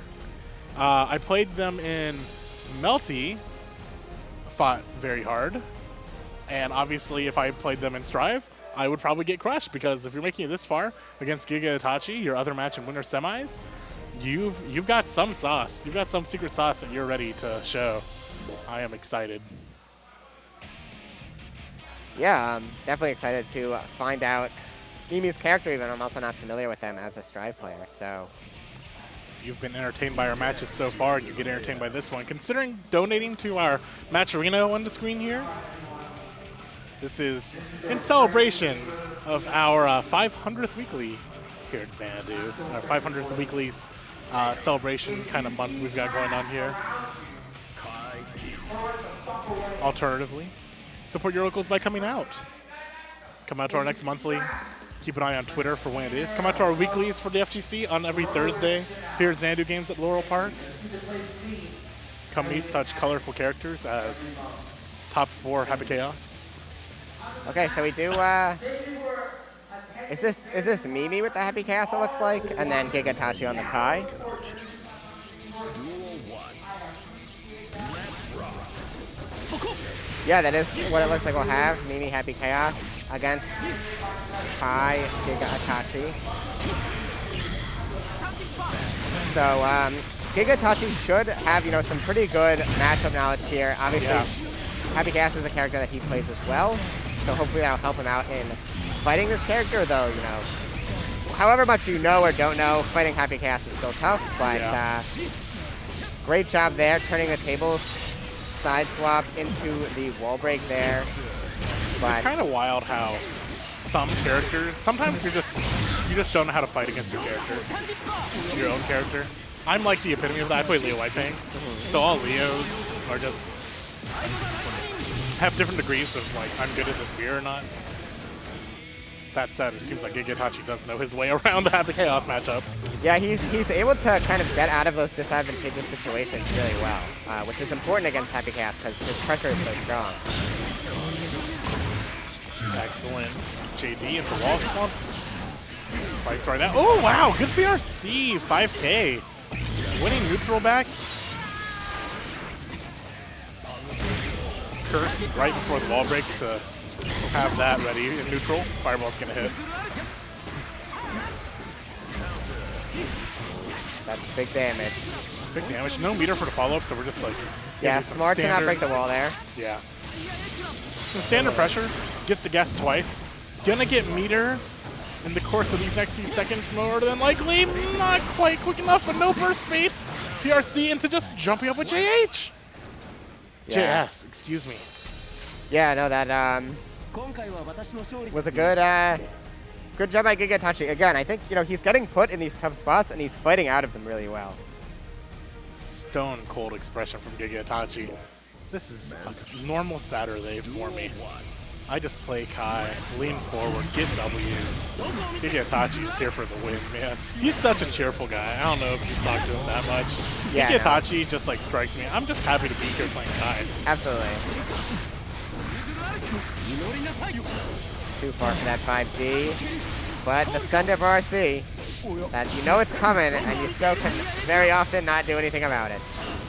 What does Mimi need to do to kind of take this match back? Because they're running out of chances to kind of find their way around. And it's just actually just kind of like misfortune that they happen to be playing Gigaitachi, who was a Happy Chaos main.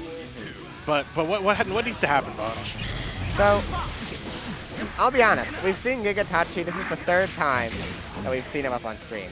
And I think it's the same problem where Gigaitachi is gonna fight his way out on defense and you've gotta punish him for doing it. You've gotta make sure that when he tries to jump away or backdash away or mash out, that he's paying the price for that. And I think part of that is, you know, Happy Chaos can keep his pressure really tight. He can get mix off of that pressure. I think it's really about, you know, as you see right here, if you could have done, you know, a 5H after that 5K, you know, go for the gunshot and not let Gigaitachi backdash out of that 5K for free. Something like that where you really want to not give him room to breathe and make him have to block. Once you condition Gigaitachi to do that, I think you have an easier time. Obviously, he's still a very strong player, but if you let him get out on defense so easily, you're really putting yourself in a bad situation. All right, we have a calm, deep breath, character select, menu dip right there. We're just gonna be a little zen bunch. We're gonna reset. We're gonna reload our bullets. We're gonna try again. We're gonna keep calm. We're gonna go into game 3, and games 1 and 2 never happened. Yeah, I think that's the right attitude. I think you definitely don't want to get frazzled or upset, especially as Happy Chaos, where, you know, you can play calm and take control.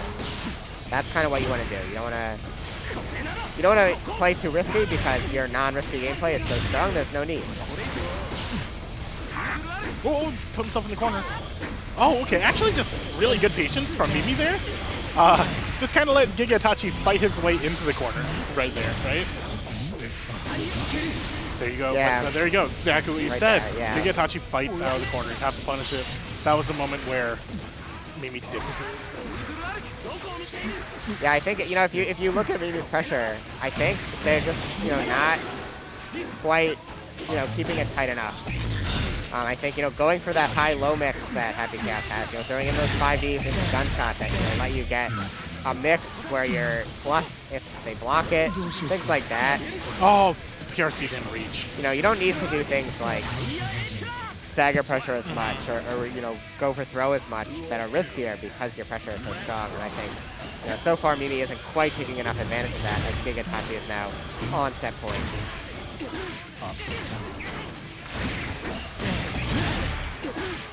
Mimi getting the pressure game up now. They need to keep it here on winner's bracket life at the moment on this life. Good punish. Was it good enough? Good Land's anti-air curse from at what cost? Gigaitachi.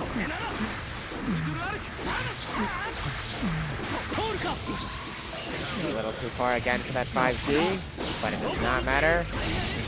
Yeah, it was good. It was good FD to kind of like play good defense, but you didn't get anything out of it. Exactly. Right? Yeah.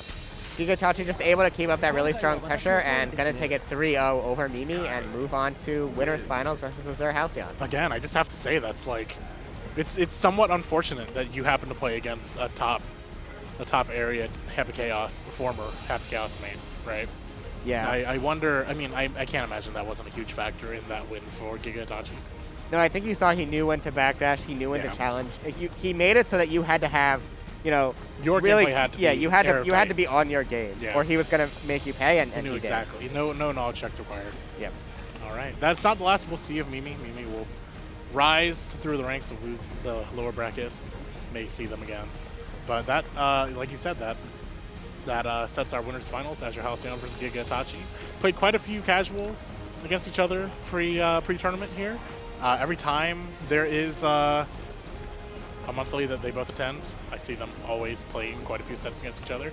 So maybe we won't see too many random parries. Maybe we will see proper respect for Kai. I'm looking super forward to that set.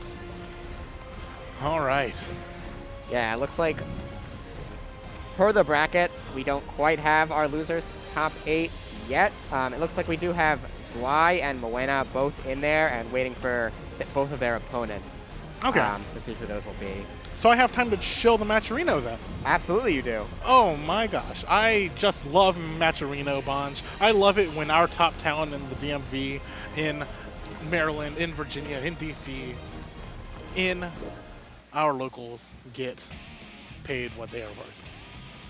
And they have given us some great matches so far this tournament. Yeah, I know. I mean, I have been very entertained sitting here commentating. I think, hopefully those watching at home have been as well. And if you want to show some support for, that entertainment you're getting, please donate to the Matcherino. It is in celebration of Xanadu 500, Xanadu's 500th week of locals, Smash, FGC, speedrunning marathon here and there. Some major events that I've loved attending and being a part of. It's been a good time all week long. A lot of happy faces out there. A lot of people playing their fighting games. I got to play Undernight, Blaze Blue, Garou, Melty Blood, and Strive tonight. There's just a lot of games to play out there, Bonj. Yeah, fighting games are pretty great, and there's a whole lot of them. So I collect them like Pokemon. Yeah, just tournament interest. There's almost as many. Would love to see you guys come out on Thursdays. Okay, we're getting right into it. Okay. Yeah, just going right into winners why not? finals. Why not? Why not? Okay. AzureHalcyon, Gigaitachi. This promises to be an amazing set. This is winners finals, and then we'll be working our way up from, I'm pretty sure, just straight up losers semis after this. Yeah, we'll see how far they get. We're not quite at losers round 1 yet. Losers A's, probably, yeah. So we'll see what they end up streaming, but before we get to that, We have to go here through we are. this. Winners finals, Anji versus Kai. Playing Obviously, yeah. the characters you expected in winners finals of a Guilty Gear Strive tournament. But here, we have a lot of really good Anji players in the area. Not many of them have attended Xanadu recently, so Macmins comes to mind. Tao isn't really playing Strive, but was a former. I mean, Tao doesn't play Strive and then beats Super Noon at Frosty, so Yeah. Even not playing Strive, Tao is a pretty. We have precedent for Anji's doing really well here. How well AzureHalcyon will do to further that pedigree, we will see. There's the random parry, the fun sucker move of Strive in this set. It just really, when there's like a degree of huge psychological damage that's inflicted on you when you get hit by a parry, or when you get hit by a falling drop fireball, like we just saw AzureHalcyon take the win. At 80 frame startup projectile. Yeah. Let's go for an throw. Fireball to, nope, that's not our overhead. PRC into more fireball Oki.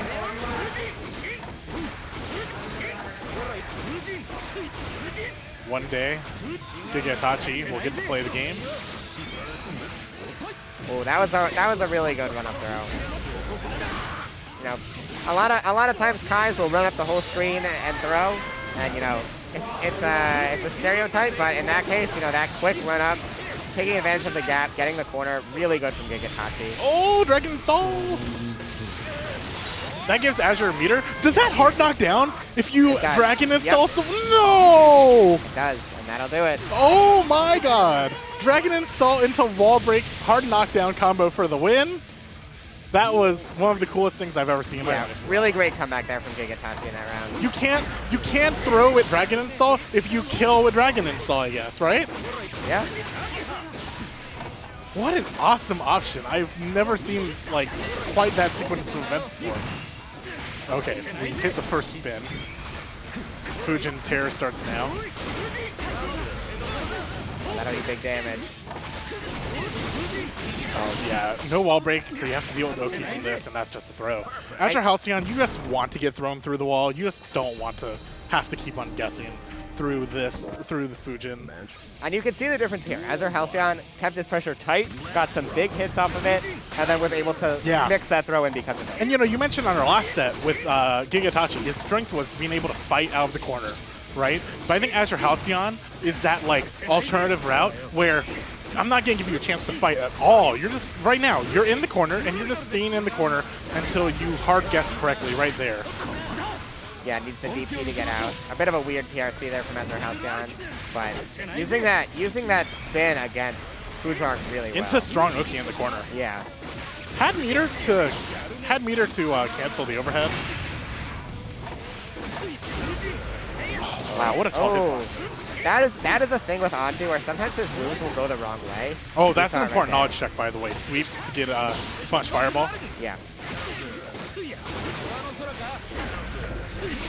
Back JH. It's so strong.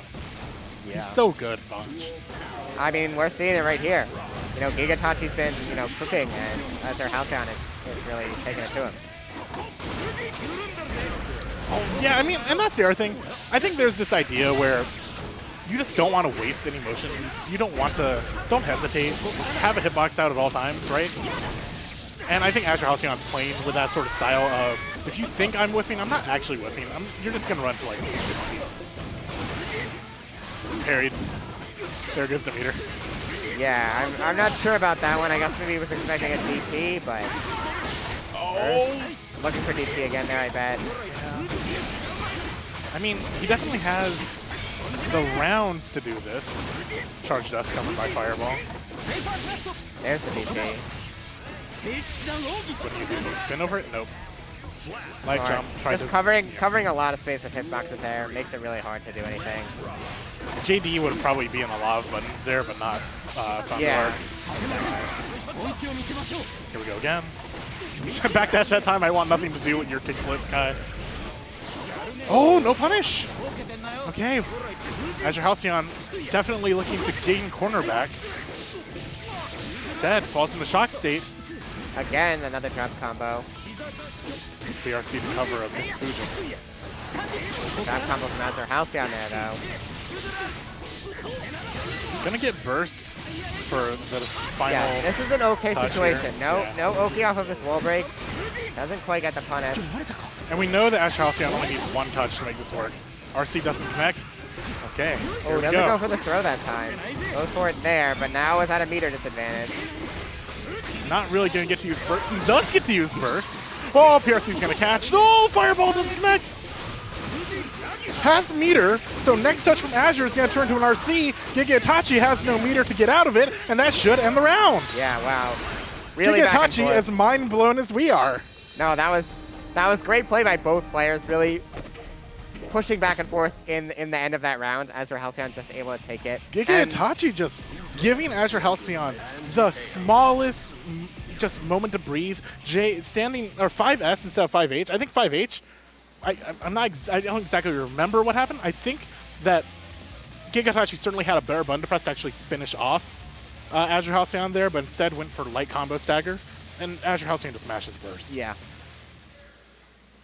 AzureHalcyon now creating the reverse sweep situation for Gigaitachi as he tries to find the grand finals. Gigaitachi finds himself on his winner's bracket life. And that means that we're going to see the Happy Chaos come out. Gigaitachi has been, sticking to his guns with Kai, but, backed up against the wall. Backed up against the wall, goes to that top tier Happy Chaos, and so far working out. Very willing to confirm damage super there.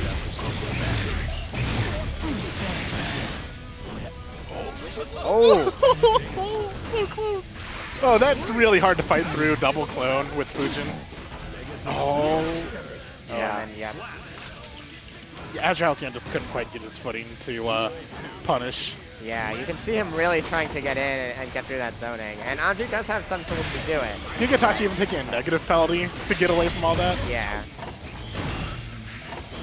You're Like, about if to, it gets you in a good situation with Happy Chaos, might as well take it.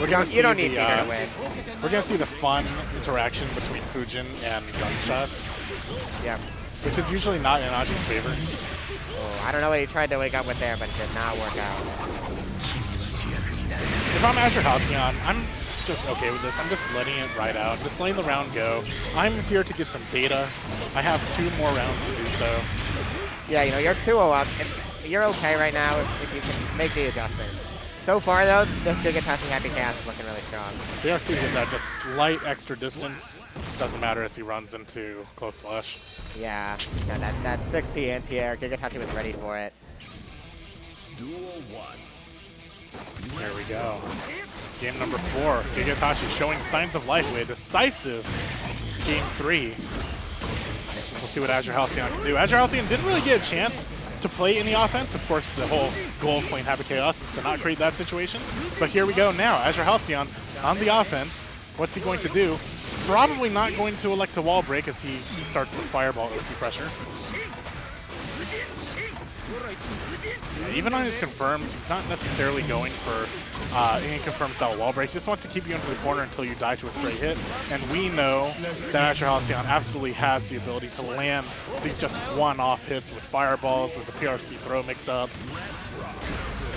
Yeah, we were able to get started in that round, get the corner and take advantage, but so far, it is Gigaitachi taking advantage this round.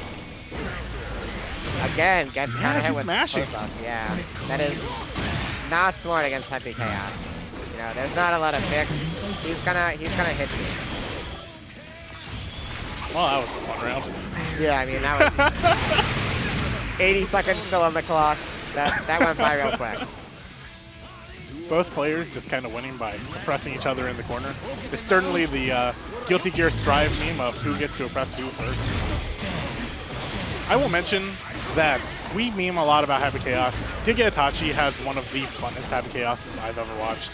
He does not play the character like the traditional last year Happy Chaos meta.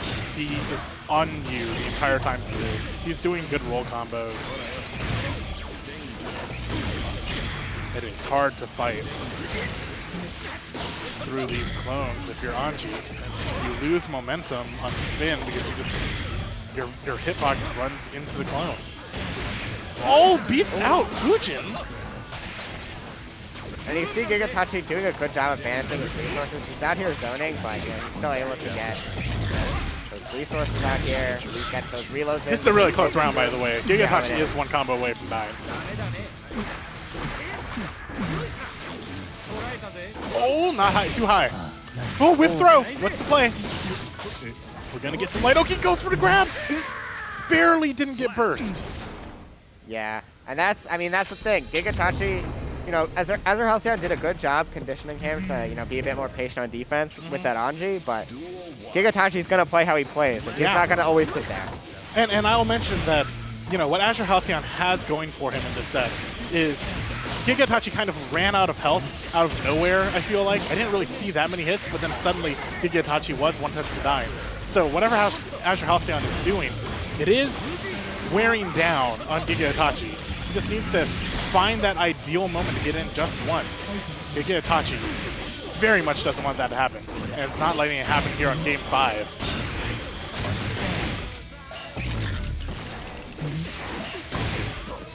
Maybe that was an attempted parry, I'm not sure, but again, AzureHalcyon just takes the hit on Wake Up.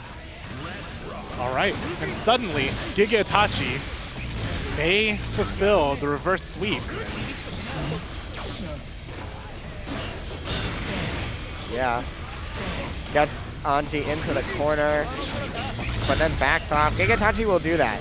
You know, he won't mind just backing off and going to that Happy Chaos zoning. A lot of Happy Chaoses are a lot more about the pressure these days, with nerfs to his zonings and buffs to his pressure.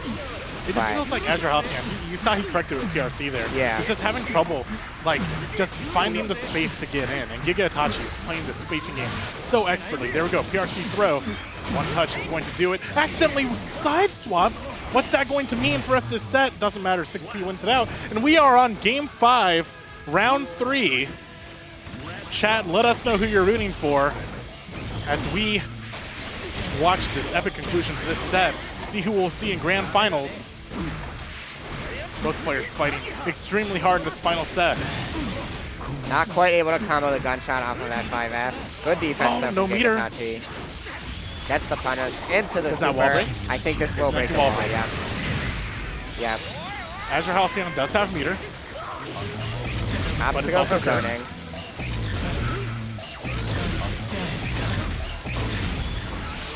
Straight hit. No bullets bullets. there, yeah. No burst. And that'll do it. Gigaitachi takes it. The reverse 3-0, all with the Happy Chaos. That character switch really paying off Really there. paying off. Yeah. And Gigaitachi in Grand Finals winner's side. Congratulations, Gigaitachi. It is... I have not seen Gigaitachi get pushed to Happy Chaos for a long time. And he played it like he's been practicing just this whole time. Yeah, that no. was excellent spacing. Super strong Happy Chaos play. And fun Happy Chaos play. And fun, honestly. yeah. I personally think that Gigaitachi has one of the more fun Happy Chaoses you can watch. He's in your face, he's showing strong pressure. But AzureHalcyon, man, if I were him, just let it go. You've got plenty. All those games were just him adapting and learning how to adapt for when he's going to rematch him in Grands. And you saw him make some adaptations. You know, Yeah. he got to that final round. You know, Yeah. he just needed one more round Yeah. to take it. So It'll be an uphill battle, but Gigaitachi showing just such excellent play. So we're going to do our final few matches here. We've got Mimi versus Mawuena coming up next. Mawuena, one of our typical top 3 players. Gigaitachi as well. I think the surprise players this tournament are AzureHalcyon and Mimi. Mimi especially. I mean, I wonder if AzureHalcyon's looking at this match and is like, what do I want to play against? Mawuena, the world's scariest Giovanna, or another Happy Chaos? yeah, so this match will be losers quarters. Oh, I'm behind. Yeah, so You're right. So in losers top 8 round 1, we had Rory take it over Zwei, and we had Mawuena take it over Light Ice. Okay, so we are both- playing losers quarters into semis. Yes. So keep and Rory. Wait, Yeah, keep and Rory will be the other and losers Mimi and quarters Mawuena, match. who we'll see next on stream here. Yep. You see not Rory. So you see Mawuena on the left of your screen. This is This is such a stacked bracket, man. It really is. And so we'll get the Geo Happy Chaos matchup here. And, you know, Mawuena is good against Happy Chaos. He feels comfortable in that matchup. He has a lot of experience fighting the character. Geo, you know, definitely has tools and the movement speed to fight Happy Chaos and kind of get in. Mawuena really, you know, we saw how strong Gigaitachi's Happy Chaos was. Yeah. And Mawuena really has gotten the better of that matchup versus Gigaitachi's Happy Chaos when they've played. So, you know, that just goes to show that, you know, he will not, you know, feel scared. He will not go in on the back foot fighting, you know, that strong of a character in Happy Chaos. You can be sure that both Gigaitachi and AzureHalcyon are going to be watching our next 3 games here coming up. Absolutely. Stunning competition. And it's been quite a competition tonight here at Xanadu 500. As it always is. Yeah, as it always is. Tonight's slowing down. People are still out there enjoying their casuals. We hope you guys join us for some FGC action in the future. Come visit Street Fighter 6. We are in Laurel, Maryland. So if you've been watching VGBootCamp this whole time and you're from Pennsylvania, you're from DC, Virginia, Maryland, Jersey, make the trip out for monthly. We had a small attendance from New York. We had, like you said, some Pennsylvania players making the trip for this celebration week, this celebration month for us. All right, we've got both characters getting ready here. We'll see if Mimi's able to tighten up that pressure a little bit from when they fought when they fought Gigaitachi, excuse me.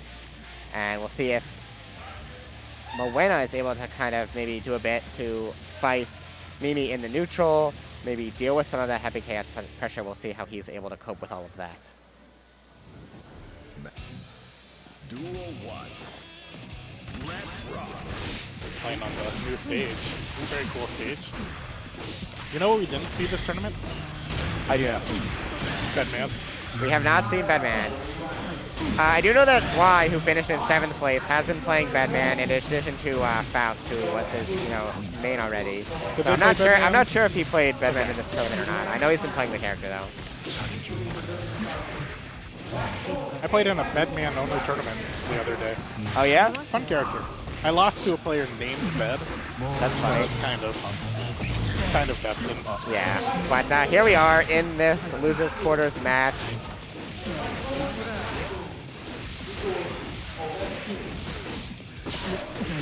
Good corner carry by Mawuena, getting that last little JK smart at the end. Smart to not back. break the wall, because that wouldn't have killed. And then just going for that delayed 2S, getting the hit.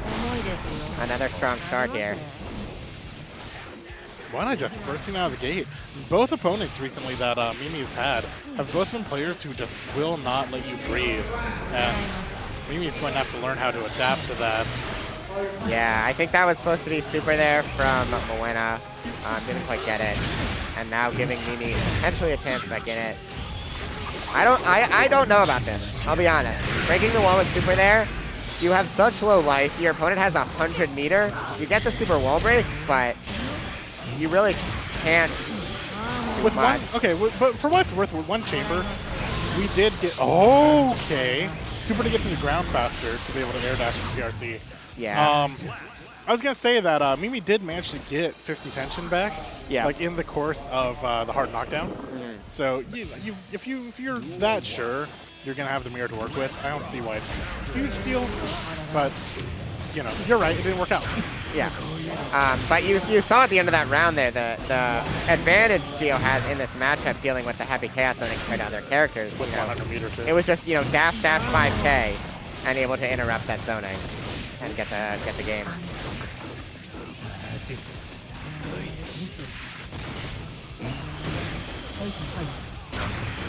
Good block on the 5D there from Mawuena. But, you know, that's the thing about Happy Chaos. He blocked the 5D, he can just do it again, do some other pressure because he's got that gunshot to keep himself plus. Slow down the air chase. Hard throw. Another good block. Didn't cover his own. Yeah, I know Mawuena plays Sovereign a lot, who's, you know, a Virginia Happy Chaos player, incredibly strong. I mean, just, I think if he were to, you know, compete more, he would really make a lot of wins. I think he's just an incredibly strong player, and so Mawuena definitely has a lot of Happy Chaos experience and kind of a lot of very high-level Happy Chaos experience.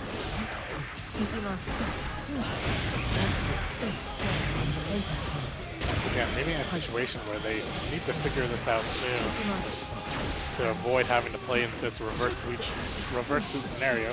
Although it's been going well for players who've forced reverse sweep. Yeah, we've seen I think 3 game 5s off of it and 2 reverse 3-0s. So it's definitely doable, but not a situation you want to be in. Maybe trying their best to stop it. Ooh, just missed the meaty there. That's unfortunate. Yeah. Ooh, baited that burst. This might be it. Yep. Going up 2-0. Really, really good job from Mawuena there, and really taking advantage of, you know, Mimi's getting some pressure, and I think their pressure is better than it was against Gigaitachi, if I'm being honest. I think they have tightened things up a bit. And they're getting some damage against Mawuena, but then in the neutral, Mawuena is able to play that matchup so well. They're able to kind of deal with some of that mix, and they're able to really get the most out of their offense, which is important as well. I think that's an important point you're making, that there is this degree of everyone's kind of warmed up. We are taking this seriously. There have been a lot of people coming out to this monthly. You know, top 3 is a big deal for payout at this point, and these players are fighting tooth and nail for that. Yeah, absolutely. But we've got Mawuena on set point here. Mimi will need to do something to kind of change the momentum here. That'll help. If 6P doesn't work the first time, do it again. Oh, missed the corner carry. That was supposed to go all the way to the wall. Oh, great throw bait there. Great throw bait. 2 bullets, low concentration. Doesn't matter. Gets the wall breaking to the kill. Yeah, no, got some really big hits there. Able to do a lot of damage. Able to keep that pressure going. And then finished off with that great throw bait. Strong round for Mimi. Do it again. Yep, that backdash, I have done that many times. Giovanna players do not like it. There is a way around it. You can beat backdash in this situation, but you gotta go for a specific setup. Mawuena did not and got back thrown. The drill not in time. Gets shot into corner pressure. Great defense from Mawuena. And you know, that's fine. You'll take that. Yeah. Both players going to get 50 tension near the same time here. Well, the gold well, burst. yeah, now Mimi does. I was about to say, kind of FD'd her way out of... That'll do it. Yeah. Gold burst, I mean, when you can get it, it is an incredibly powerful tool. And that allows Mimi to take game 3 and keep himself alive Mimi here in the set. needed that win. Yeah, absolutely. You absolutely had to. That's so helpful momentum-wise. You've proven that you can do it. Let's see if we can do it 2 more times in a row. Keep the legacy of Xanadu 500 reverse sweeps alive. Yeah, I mean, we keep seeing it. We may see it over here if Mimi's able to take this game forward to game 5. Out of bullets, but Mawuena not able to take advantage. This time does get hit by the 5D. Goes for the odd time for the concentration there. Mawuena not able to take advantage, but then gets the jump in, gets the throw, and now Mawuena can start cooking. A little too far. Ooh. I'm not sure what Mimi was trying there, but post YRC is maybe not the best time to press a button. Mimi still has a shot here. Well, The dash 5K, yeah. It's just, that. especially if you're not cursed, that's just such a powerful tool to get in on Happy Chaos. Oh, Big start. All right, able to 2S out, immediate burst. Yeah, you can see. yeah, without curse. Without curse, they're just, you know, you're hoping for a lot. You're just really praying that you land. Yeah, safely. Giovanna It's not moves your around really fast, moves around a lot. Worked out though. Yeah, no, able to get the super wall break. Mawuena did not really get the grave punish for how strange that landing was. Yeah. YC. Burst. Good burst. Keep the corner. Why not? It's your chance I to don't win think the it's a round. bad situation. I don't think it's bad, but Oh, it's bad now. now it's yeah, not now great. now the corner's against you. YRC That's it. locked. Yeah. Mawuena was looking for that all Yeah. day. That was well fought by Mimi. Yeah, That was absolutely. that was a good way to.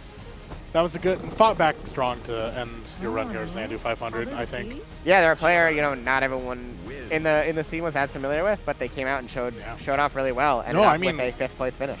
Losers quarters top 8 in this monthly this is a good top 8. Absolutely. This is the one that you retweet from Xanadu Games Twitter that everyone here should follow. Yeah. We've got the Matcherino at 1584 here. There it is, right there. Gavin pointing to it. Only a few matches left to donate to that Matcherino, so if you want to see these strong players get a little bit of extra cash for their great play, please go ahead and donate. Again, in celebration of Xanadu 500. I hear Boom in the background. I'll give a shout out to Boom. AO Boom, our top TO here at Xanadu FGC. Very accomplished Soul Calibur 6 player. You know what they did last monthly? I do not. Boom sat down and was like, I'll give $100 to the first person to beat me in a best of 5, and then proceeded to go 3-2-0. Just cause. Yeah. He wouldn't let Cambosa play him. Cambosa being the other local Soul Calibur 6 player. Okay. But beat 32 people who have no clue what they were doing. I took one round. I'm a former Soul Calibur player. I didn't know that, actually. Yeah, I am. The thing is, I played old Soul Caliburs, so like I know how to move in Soul Calibur. And Boom's like, have you played Soul Calibur before? Like, I don't play 6, but I know how to crouch a throw. It was a good time. Boom's a great guy, and thank you so much to him and everyone here at Xanadu who helped support this event happening. Yeah, no, shout out to Boom, absolutely. And yeah, great Absolute Soul Calibur. crazy. Combo Breaker coming up. We'll get to see Boom's name up on the rafters. That's right. Rating Soul No, and Calibur I think Boom is going to Combo Breaker. I think that's the coolest thing at these majors, when the majors have the list of former champions on a banner somewhere. Evo does it. I don't remember CEO does. I don't think CEO has a banner, but Combo Breaker has that banner. Oh man, dude, that's a dream. All right, so it looks like we're getting losers semis here, a rematch, Keep versus Mawuena once again. It looks like Rori actually needed to DQ, maybe had to leave or something like that. Oh, no. And so looks like Keep took it over Rori via That's a shame, DQ. because Rory I saw him out in the crowd during our last set. Yeah, I'm not sure what happened there. Oh, no. But shout out to Rori, great tournament run, you know, ends up in 5th place. Really, really good showing from him. Representing Potemkins everywhere. Yeah. Actually, too. Rory is very active on Twitter and contributes to the Potemkin tag. Yeah, I've seen Rory's tech, you know, out in the wild for sure. I mean, stop it. I hate it. Yeah, I don't want to deal with it. Yeah, exactly. I don't want to. Yeah, no. He's a very strong contributor to the scene and the scene here. Oh, we're so close, chat. Can we get to $16? Can we get to $16? Get 6 cents in the course of this match between Keep and Mawuena. I believe we can get higher than $16, to be honest. Oh, well, there it is. Let's go, chat. 1604. You know, I think we might even make it to 17 at this rate. I think we can do it. Wow, that would be a lot of dollars. Yeah. 17 whole dollars added to the pot that these players are fighting for. I think we can do it. Yeah, we'll see. Whoever's able to win this match here will get a piece of that pot. Agreed. Yep. Quite a few entrants. I think Strive was, as usual, once again, the largest event here at our monthly. So they'll be playing for that pot as well. And we appreciate everyone who's contributed to it so far. Early burst from Keith. That's one last note. That Street Fighter 6 pot's going to be huge for these monthlies. Oh my god, yeah. You can pay rent by winning Street Fighter weeklies. All right. Keeping Mawuena. Great DP there.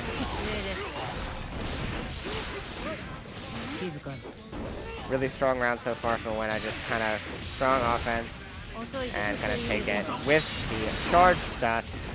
Really just put Keep on the back foot, which is kind of what you need to do, as I was saying earlier. And we've discussed this before, like, how do you handle Goldlewis? You know, forcing him to respect you, forcing him to not be allowed to press buttons at will. Mawuena strikes me as the player who can do that. Immediate Burst doesn't want to play around with this backdash couch. No, I would not want to. And gets Keep in the corner. Unable to punish. Yeah. I think that DP is so hard to punish if you're not really looking for it. If the recovery once you land on the ground is so small. Oh my gosh, just tries to shimmy the I think that was just a misinput. Yeah, the amount of times I've just run right into the drone, I understand Mawuena's pain right there. Especially more because Giovanna can obviously shimmy, cancel forward dash. I think Mawuena was just trying to cancel the dash and just kind of like play with spacing, and this like missed cancel ran into it. Able to get the chip kill with the minigun there, and we're going to round 3. Oh, good run under. Yep. Tried to 6P is going to eat JS. Or, You see yeah, Mawuena immediately making that adjustment of using more 2S. Yeah. Empty jump throw. Another. Has all the meter to work with here. Burst and tension. Gold burst, okay. Gold burst at 99 meter. Oh, and just threw it all away. Mawuena turning on handicap for the end of this round. Oh. Doesn't matter. You kept seeing Keep go for those early bursts, and this time Mawuena able to check him with the light, block, and then take the game because How of it. confident is Mawuena to say, have my burst, have my meter, Yeah. I'll still beat you. And he did. A deserved confidence. Again. Keep just going for those early bursts and it's coming back to bite him. Great 2D. So hard to fight out of the corner here when you're playing as Goldlewis. Yeah, not great what defensive options do you have? Big body, not able to kind of jump out of stuff as easily. Goes with that. And when he does pull it off, there's burst, so we have to do it Yep. twice. Yeah, I mean, Goldlewis has just, 2-6, or 2 sauce trying to get out. I mean, when Keep gets it into neutral, he has all the tools in the world to work with, but he has to do it not at the start of the round. He has to do it midway through the round for security to build up, to start using drones. Yeah, You have to survive at least 10 seconds, right? Absolutely. And right now, Mawuena's being so aggressive with the offense that Keep's not getting the chance to build that security meter. Once Mawuena gets in, he's getting the hits, he's resetting pressure with air dashes, and Keep is just not prepared to deal with it. Very much on the back foot, and Mawuena looking really strong here, 2-0 up. Winner of this round will face AzureHalcyon's Anji in losers finals. All right, Keep thinking hard. Starting that match, 5P. Another early burst from Keep, this kind of works. Just the immediate You call it flip. out, and now we've been here before, Bonch. We have. The rare 2D whiff from Giovanna. Yeah. This time I don't even think that was a punish actually. That's how fast that DP recovers. That was a counter and not a punish. It's gonna be one of the first times we see real neutral aggression in the corner by Keep. Let's see what he can get out of it. Oh yeah, Into the drum's so drone, strong. yeah. You know, I did think there was a world, maybe Mawuena thought this too, where Goldlewis's hitbox was so far extended that you just kind of clip it first, but no. No, that drone hitbox is really good. I mean, I know they nerfed it, and it's not as absurdly impressive, but it's still very strong. I think that if Keep actually pressed a button, like maybe JD started to spin, maybe the hitbox would have extended out a little bit, and maybe that would have worked, but just kind of let him run the drone in that case. Oh, the back behemoth. This time it's blocked, and by doing that, he's now in the corner. Watching for burst. Yeah, he was looking for burst that whole time. Oh, that was a miss BT. I'm willing to bet. Mawuena's not really going to get to use burst. Oh, it's so fast. It's plus. Unable to punish that DP again. This is dangerous for Keep. Yeah, the right hit, and that's all it takes. Oh, but the JK. Mawuena does not block after the PRC. And keeps staying alive. Take throw.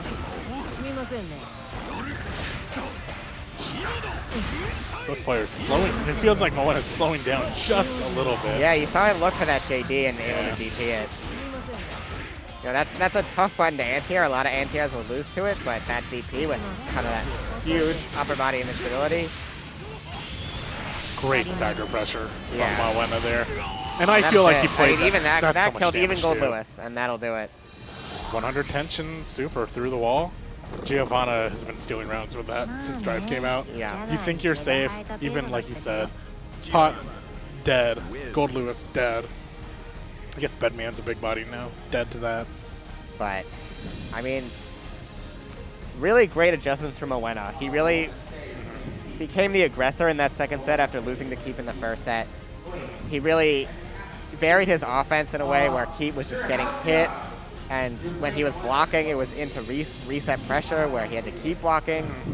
And yeah, just there's a reason Mawuena's a favorite whenever he comes out to these monthlies, and you just saw it. Yeah. All right. Let's see if he can take it the rest of the way. We have AzureHalcyon on your right, who's playing our winner of the previous set, Mawuena. That is a huge stick. That's Kawamba Dragon. You could kill a man if you swung that. That's basically your Goldlewis coffin. I think even Kamba is intimidated by that stick. They didn't include a Dragon 2 in the new lineup of sticks that they just came out I with. didn't realize. That's so funny. The Obsidian is the biggest Well, one. they used all their resources to build the first set. They're out. Yeah, they're out of material. We're out of materials. We can't do it anymore. Shipping costs these days. You can't lug around 50 That's pound true. sticks. I mean, I had to get a new, bigger backpack just for my Obsidian, so I don't know what I'd do with one of those. I mean, look at that thing. That backpack is huge on the ground over there next to AzureHalcyon. All right. I'm excited for this set bunch. Oh, hey, by the way, $20 on Match Arena. $20. You know what? Shout out to everyone What's a good donating. arbitrary number we can pick that we want Chad to hit before the end of this term? Let's just say 30. I'd like to hit 30. I like by the 30. end. Yeah. Chad, can we get to $30 in this Match Arena pod to celebrate Xanadu 500? If you've watched one of these monthlies, weeklies, Smash, FGC, consider donating to that pot to help us celebrate Xanadu's 500th weekly here as we start to wrap up our final matches. AzureHalcyon, Mawuena in losers finals. Explosive start as we get an early burst from AzureHalcyon. And that IB allowing Mawuena to go underneath the fan toss. They get a punish, but then gets put back in the corner here. Great backdash on the overhead from Fusion follow-up, but then just a really back and forth start to this round, to be honest. As you see right there, another backdash, this time from AzureHalcyon into the back row. Oh, double backdash. Doesn't matter. Lands into 2P. And we were talking about players that cannot keep up with Mawuena's aggression between Mimi, between Keep. AzureHalcyon doesn't stop pressing buttons either. AzureHalcyon will meet your aggression with Fujin, with just close S, 5H. One is going to have to actually realize that he's playing someone who is able to match his pace of play. Yeah, gets hit by the overhead there, leading into a wall break. AzureHalcyon very much on the front foot. The Burst or die. Yeah, the burst saves Mawuena there from getting perfected, but 50 meter running in. doesn't matter. You think that like he's going to... I've fallen for this so many times. It's so frustrating. You think that AzureHalcyon is just like going to walk with the fireball. That fireball, it goes like 5 feet before fizzling out. He's doing that to bait you and then just falling for low Fujin. He just watch. Next time he fires a fireball, he's going to immediately hit you with a low from halfway across the screen. Big counter hit there. And again. This time able to mash out and get the spin, but PRC is the only option. Save, yep. Not the worst way to burn 50 meter from your opponent, but Mawuena keeping the pressure up and validating it. Needed to RC that. That was definitely punishable at that spacing. But it does not matter. Mawuena go to response here in game 2 to take that first round. Really convincingly.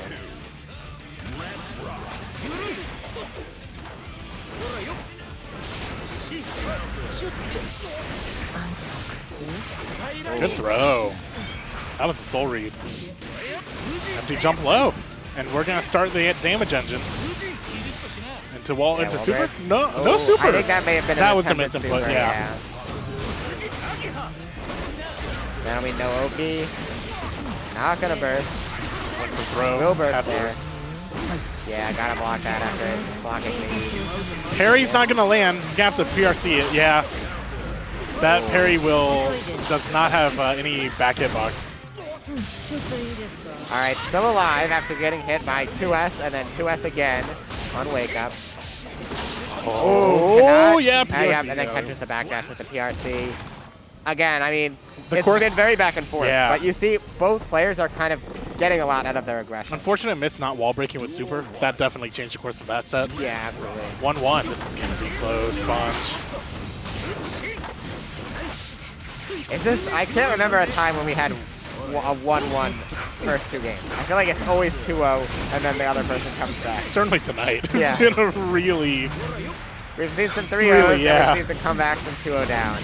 But I Got a feel lot like of 2-0s that's and a lot of game 5s. Yeah. That was fast. Wow, Azure, calm down. We're not trying to go home that early. Yeah, I mean, let us talk about the way the tournament is going for a second. Give us this. Yeah, exactly. 2D. Oh, just unfortunately burst like late. Could have had corner. Now we're back in neutral. Backdash gets caught by the 2S. AzureHalcyon, PRC throw. Classic. And he got the butterfly, so that's going to turn into a lot more damage. Throws the spin there. Gio with full meter. So scary. Blue lady wants to kill you. Doesn't matter. AzureHalcyon takes it. Yeah, I think, you know, Mawuena was maybe trying to bait a throw, bait some kind of defensive option that would allow him to punish, but when you are that low on life and you've got a 100 meter, I feel like in that situation, maybe you should have just pressed the offense. Yeah. You know, if you get parried Cover it yeah. is what it is. Yeah. All right, chat. Are we going to see another game 5, or is AzureHalcyon going to take it 3-1? Mawuena trying his hardest right off the bat, early wall break to make this a game 5. AzureHalcyon pushing back. Doesn't get meter, can't extend the combo. Oh, it's hard to backdash Anji. Oh, great beat burst! bait. Yep. And again, when you see someone go for those early bursts all the time, you know, that's the signal that, okay, maybe this person can get burst baited. Especially in a situation like that where it's just a light, you're not giving up a lot to go for that burst bait. Of our top 3 players, I think AzureHalcyon has fallen for the most burst baits. Yeah, I believe so. Whatever that statistic means to you. Oh, yeah, great match out. 5P, just invalidate And a the great up-down. side swap combo. Oh, went for throw. Throw bait. Wall slump. Not, maybe he thought it was a wall slump, I'm not sure. But he allows AzureHalcyon to not get wall broken, but then just goes for that back throw. Yeah, I think Azure was looking for like 5P. Yeah, just went for that block. You saw that work for him where, you know, he'd block a button and then they get hit by that falling butterfly, but this time Mawuena goes for the throw and is able What to a set, Bunch. come back 2-2. What a set. Fighting Back for a and place in Grand forth. Finals. Who's going to face Gigaitachi? We're about to find out. Ooh, gets caught. Goes for the burst bait there and then gets it. Second time. Really strong start in this game 5. It seems that AzureHalcyon just cannot get his gameplay, his loop started. Oh, gets out of the throw. Goes for the burst bait there. Yeah. And then, yeah, just backdashes, doesn't get thrown. Really strong round. Yeah, all of a sudden, so- AzureHalcyon tournament life. Go ahead. That's the difference in those burst baits. Mawuena was not giving up a lot, whereas, you know, AzureHalcyon kind of gave up a chance to get a hit and start pressure and going for that burst bait. Oh, great 6P. That's gonna convert. Yeah. Why? Burst. Don't overthink the burst bait. Just get the burst out. Yeah, I think sometimes it's like I want you to burst me. Yeah. Get rid of that burst. Okay, AzureHalcyon, very dangerous moment there. Almost got pushed into the corner. Great defense blocking that overhead. Catches that. That 5S is so good at catching back. This is probably AzureHalcyon's life here. Next touch will kill him. Great throw tech. Needed it to happen. No response PRC from AzureHalcyon. Time it gets hit. Is this going to be enough? Not quite. That'll do it. Ooh, final round. Ooh. Oh, Mawuena might be kicking himself that he wasn't able to take that. Was in a quite strong position. AzureHalcyon has been here before as well. Oh, win for Gold Burst doesn't confirm. Could have been a worse punish, but it's pretty bad, yeah. Likely won't get burst back this round. Mawuena with a bit more burst probably will get it back. Gonna get 50 meter first as well. And able to get a punish with it. AzureHalcyon really wants to corner, and he does get it. This is probably AzureHalcyon's last chance. He needs to make every Oki count here. Gets Gets hit by that burst out. butterfly, goes burst. This is for grand finals. Oh, and that'll do it. No, it didn't. It didn't do it. He got buried. Oh my god. AzureHalcyon Oh my god. takes the round and makes his way into grand finals against Gigaitachi Oh my Wow. goodness. What a finish. by a pixel. AzureHalcyon takes it. I thought that was over with It the should have been with over. the OTG after the throw. I think would have killed. You can't. The venue is popping off Oh in the my background. Whoa. Everyone in the venue just popped off for AzureHalcyon. That was incredible. Oh. Boom is yelling for Gigaitachi to get on that stage. Yeah. Boom is getting him to hurry up, so you shouldn't be waiting long for this grand finals. And what's crazier about that is AzureHalcyon had not parried the entire set up until that moment. Unbelievable. Unbelievable. Gigaitachi. I'm sure Mawuena, I mean, great job from Mawuena making it all the way to third. I'm sure he is just upset about how that ended. That's I would not tragic. Be happy. That's yeah, tragic. I would not be happy. That's a big slice of the pot that you just lost. That pot that, by the way, just jumped $30. Wow, yeah, I just noticed. Whoever donated that, thank you very much. Much appreciated. Fudge, I can't read. That was all right. That was, It's that all was right. Wow. Okay. AzureHalcyon coming from the losers bracket here at Xanadu 500. Oh man, you couldn't have hoped for a better run here to celebrate our 500 weeks Xanadu. Wow. And we're gonna see Gigaitachi lock right into that Happy Chaos this time. The Kai went 2-0 down. The Happy Chaos made that 3-0 comeback in winners finals. So, man, we are gonna see if I'm having shell shock from that last game. All right. Me too, but nevertheless, we've got 1 to 2 more sets of grand finals action here, and whether we have 1 or 2 really comes down to if AzureHalcyon is able to make some adjustments from that winners finals. We saw a hint of it towards the end of that set, but took it to game 5. Same situation. Our game 5 last round situation. Yeah. So, but this time, no Kai to get a couple games off of, so he'll need to find an answer to that. I feel like I need to reset here. AzureHalcyon, I mean, I can only imagine how he feels right now. Like, what do you do? Do you try to just completely dial back and this is a new set, or are you in the mood of I need that momentum? I just destroyed Mawuena. I mean, whether that's true or not, right? Yeah. By the way we've seen AzureHalcyon play, he's been very aggressive. He's made a lot of bold choices. I think maybe 2P just now. It's round start. Oh, that was a great option. Okay, punch the clone, start spinning. Oh, and now AzureHalcyon starting. AzureHalcyon has a long road to go if he's going to win this, coming from losers. That's 6 games that he has to win. So this is going to be a marathon for AzureHalcyon throughout this set. Good mash out, beating the 5G. Just immediate gut. That was an interesting choice, and it worked very well for Gigaitachi. Low on life, but with some resources and great option from AzureHalcyon to back off there. Good spacing. Yeah. And do you expect aggressive spacing from Happy Chaos that much? Not really, but Azure's played this set enough to know that Gigaitachi is not your typical Happy Chaos player. And we talk about how AzureHalcyon has to adapt from that reverse sweep that he took in winners finals. That works both ways. Gigaitachi is adapting every game, has had a lot of data to work with and watch over the past several sets. Yeah, absolutely. And you see him get that super wall break here. Strong start to the round. I don't know about that burst, I'll be honest with you. AzureHalcyon on JD to try and stall and avoid the curse. Got cursed anyways. Oh. Able to mash out after that YRC. Bit of a meter shortage for both players here. AzureHalcyon has to get the guess right multiple times. Gigaitachi does have burst. Throws? Can't burst throws. That's a lot to work through. That's a Yeah, punish, that's it. yep. No, it's not! Oh, okay. You're not going to be able to punish this, of course. Drops the combo, though. Gets a chance. Empty jump! Beats out Coast Slash. Just Abari matches out.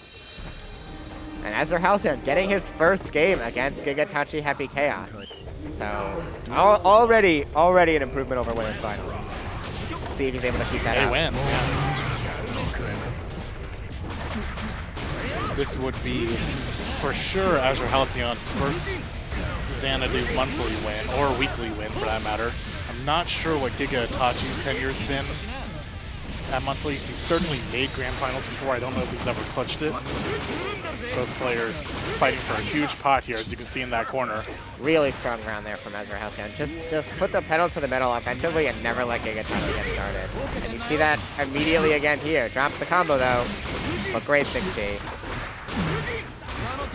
Yeah, it's really just turned now. Now Gigaitachi is the one who needs to kind of figure out how to deal with this newfound momentum and aggression from AzureHalcyon. Corner to corner. I mean, Gigaitachi has burst. He's on final round. He has to use it at some point. Maybe try and fish for gold burst here. What's the most you could lose? Yeah, unable to use that burst. AzureHalcyon was really looking for it, but also able to keep that pressure going and not allow Gigaitachi to get out. Gigaitachi's reaction there. Yeah. I don't know what it was, but it was funny. But once again, we've got a 2-0.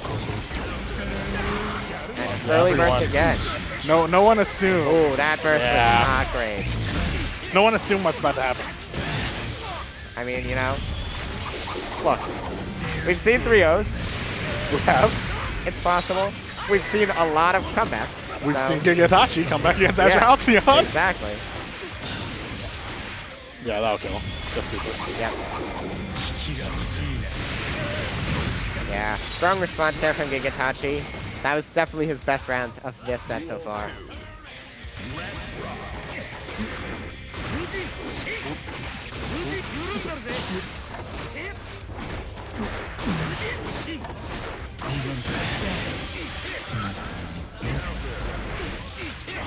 Not sure what AzureHalcyon was going for there, but that's the benefit of Happy Chaos. Drop the combo, just hit the 5H button. PRC to counter PRC. There Nice air throw. OP Fireball, of course. Another throw into pressure. Fireball. And Gigaitachi has not been dealing with that butterfly OP, or even just in neutral very well, or in pressure.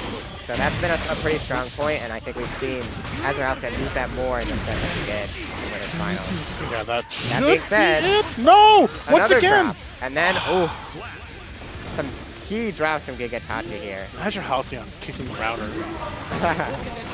Yeah, it's laggy, that's all it is. It's laggy. Another strong start here from Gigaitachi into the wall slump. Gets the mix. Into the wall break.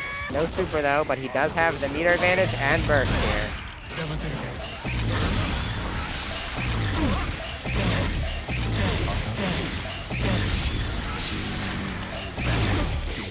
Goes for the roll, but doesn't quite get the side swap.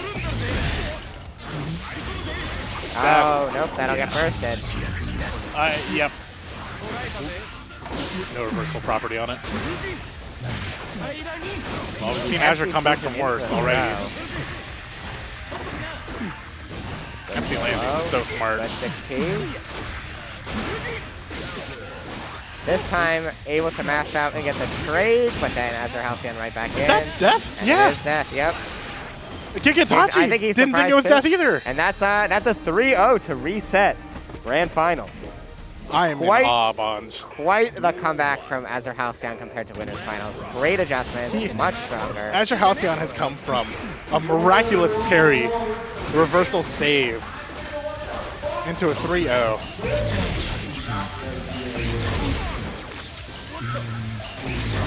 Boom reminding over to PA. This is a Virginia versus Maryland matchup. Big deal here in our region. DMV, DC, Maryland, Virginia. We have some state rivalry, friendly competition going on here. And AzureHalcyon is representing the great state of Virginia in this matchup. Gigaitachi from Maryland. And you see the difference here. with AzureHalcyon's pressure, he's getting that pressure, and even when there are gaps, he's waiting and he'll see, oh, this jump is coming out, I'm 6P'ing, or you know, I'll keep it tight enough that it's tough for you to mash, things like that, and it's making a big difference. Well, I can't believe we've gotten to the point where I have to ask this bunch, but what does Gigaitachi need on this Happy Chaos to come back? So I think he's got to find the gaps. I think he's got to call out something like that. Oh, double throw whiff. It's over. But yeah, dealing with you know, Fujin a little bit better, especially that fan toss that lets him continue the pressure. Dealing with things like Fujin into nothing, maybe, you know, some better fuzzy matching in those situations. Because right now he's trying to escape, but he's not trying to escape in the right ways or at the right times. And it's allowing AzureHalcyon, you know, who can cover any angle, yeah, by credit the way. to him for playing in a way that makes it tougher to escape. But, you know, right now, he's playing into AzureHalcyon's hands when he's on defense. Gigaitachi tried to get out with double jump in the air, just met PRC. Yeah. Tried to get out again, met burst. And AzureHalcyon's just keeping you in the corner. What are resources do you have, right? See, that was a better jump right there out of the butterfly. And that allows But him you're to get stuck out of to the survive the block string. Yeah. But doing more things like that, the YRC there is good. Allows him to get the hit here. But then the backdash. Yeah. AzureHalcyon looking just a completely different player from Winners Finals against Happy Chaos. Really strong. Let me know, you can't beat AzureHalcyon with Happy Chaos more than 3 times in a row. And we've seen Gigaitachi have moments. He started a lot of rounds really strong. He's gotten big hits like these. But it hasn't all come together in the way that it did in Winners Finals. And AzureHalcyon has been able to fight out better, and he's, more importantly, I think, prevented Gigaitachi from fighting out as well.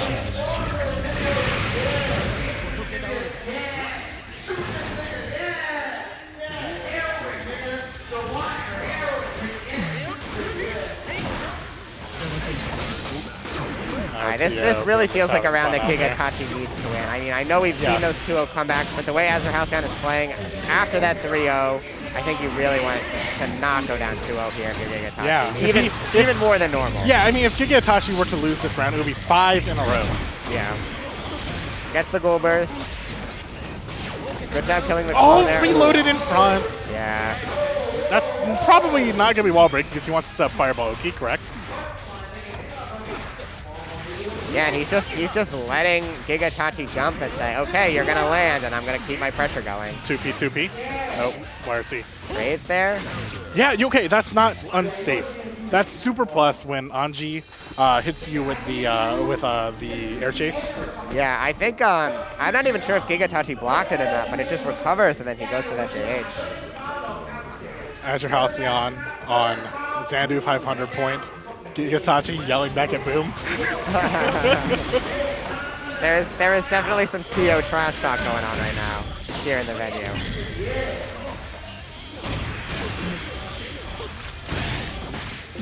So good throw there, allow him to get some resources. Great match there, excellent match. Gigaitachi hasn't really found an answer to that. Yeah, it just seems like AzureHalcyon is challenging at the right times for the most part. And he's backdashing at the right times, YRCing at the right times. Didn't get punished for the backdash punish. Yeah. And now he's got pressure of his own here. Just JK, cover JH missing. I think that might have been spin there. I'm not sure, or possibly Fujin startup, but either way, gets thrown. But there we go again, you know, just punch the clone, then start up Fujin.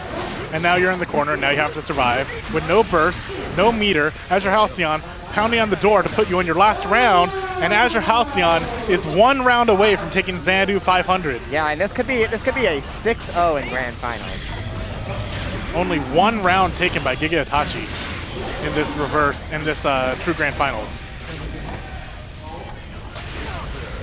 This time, challenging the clone gets him. 6H will do it, yeah. Just run up. Just spin the gunshot. We're in, throw, fireball. What's the mix? Low, restart pressure. You got meter for it. Don't FD, don't drop below 50. Jump up close slash. We have burst. no, rather, we have meter for RC. We have more meter. Oh. This time that PRC throw doesn't quite work. Gigaitachi has burst. What's he going to do with it? Not enough meter to kill, but does get Oki State off the curse. Parry does not reach. He bursts. Oh, and it works out. The back and that's hitbox of JH. AzureHalcyon takes Xanadu 500. Just such a strong performance. 6 straight games against Gigaitachi. Congrats to AzureHalcyon on taking Xanadu 500 for Guilty Gear Strive. Having a fun conversation, Gigaitachi. How do I beat this? What a comeback from AzureHalcyon, Tao, and Fellow AzureHalcyon. Anji player giving him the congrats. A little bit of a past and Sam show actually as well. They know each other. Everyone giving AzureHalcyon some love. Congratulations from us here as well. Yeah, absolutely. What a set, Bonj. This has been a joy. And I mean, like you said, that was from probably should have lost last second parry against How do you Mawuena. come back from that? And then Like just that. right into grand finals, 6 straight games. I mean, 6 straight. That's some mental composure right there. That's impressive. Congrats to Virginia for taking a monthly. Yeah, I mean, Congrats to thank you. AzureHalcyon for I'll his take first that monthly. personally as a resident of Virginia. There you go. You we own did it. Own it. We did. Yeah.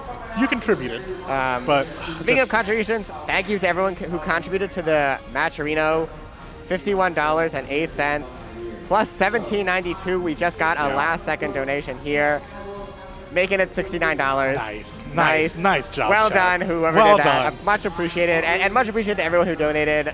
Getting these players, AzureHalcyon, Gigaitachi, and Mawuena, our top 3, some extra money. Yeah. Thank you so much, everyone, for watching.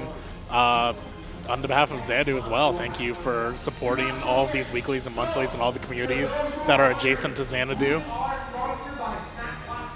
I will mention one other thing that Boom is mentioning as well. We are sponsored by the creators of the Snack Box. Yeah, Jump Food Arcades, yep. So give them a shout out. I mean, there's the Xanadu community extends out far. I'm glad to be a part of it. I'm glad to meet people like you, Bonj, being a part of it. I just feel like we have to give that little extra bit of congratulations to Xanadu for making it this far and hosting an awesome community like this. Yeah, it means a lot to have such a great local venue. All right. I think with that, thank you so much. Thank you to our producer who held the fort down for the entire time through this monthly and all of our weeklies. I'm Gavin, joined by Bonj, and we will see you next time. Thanks.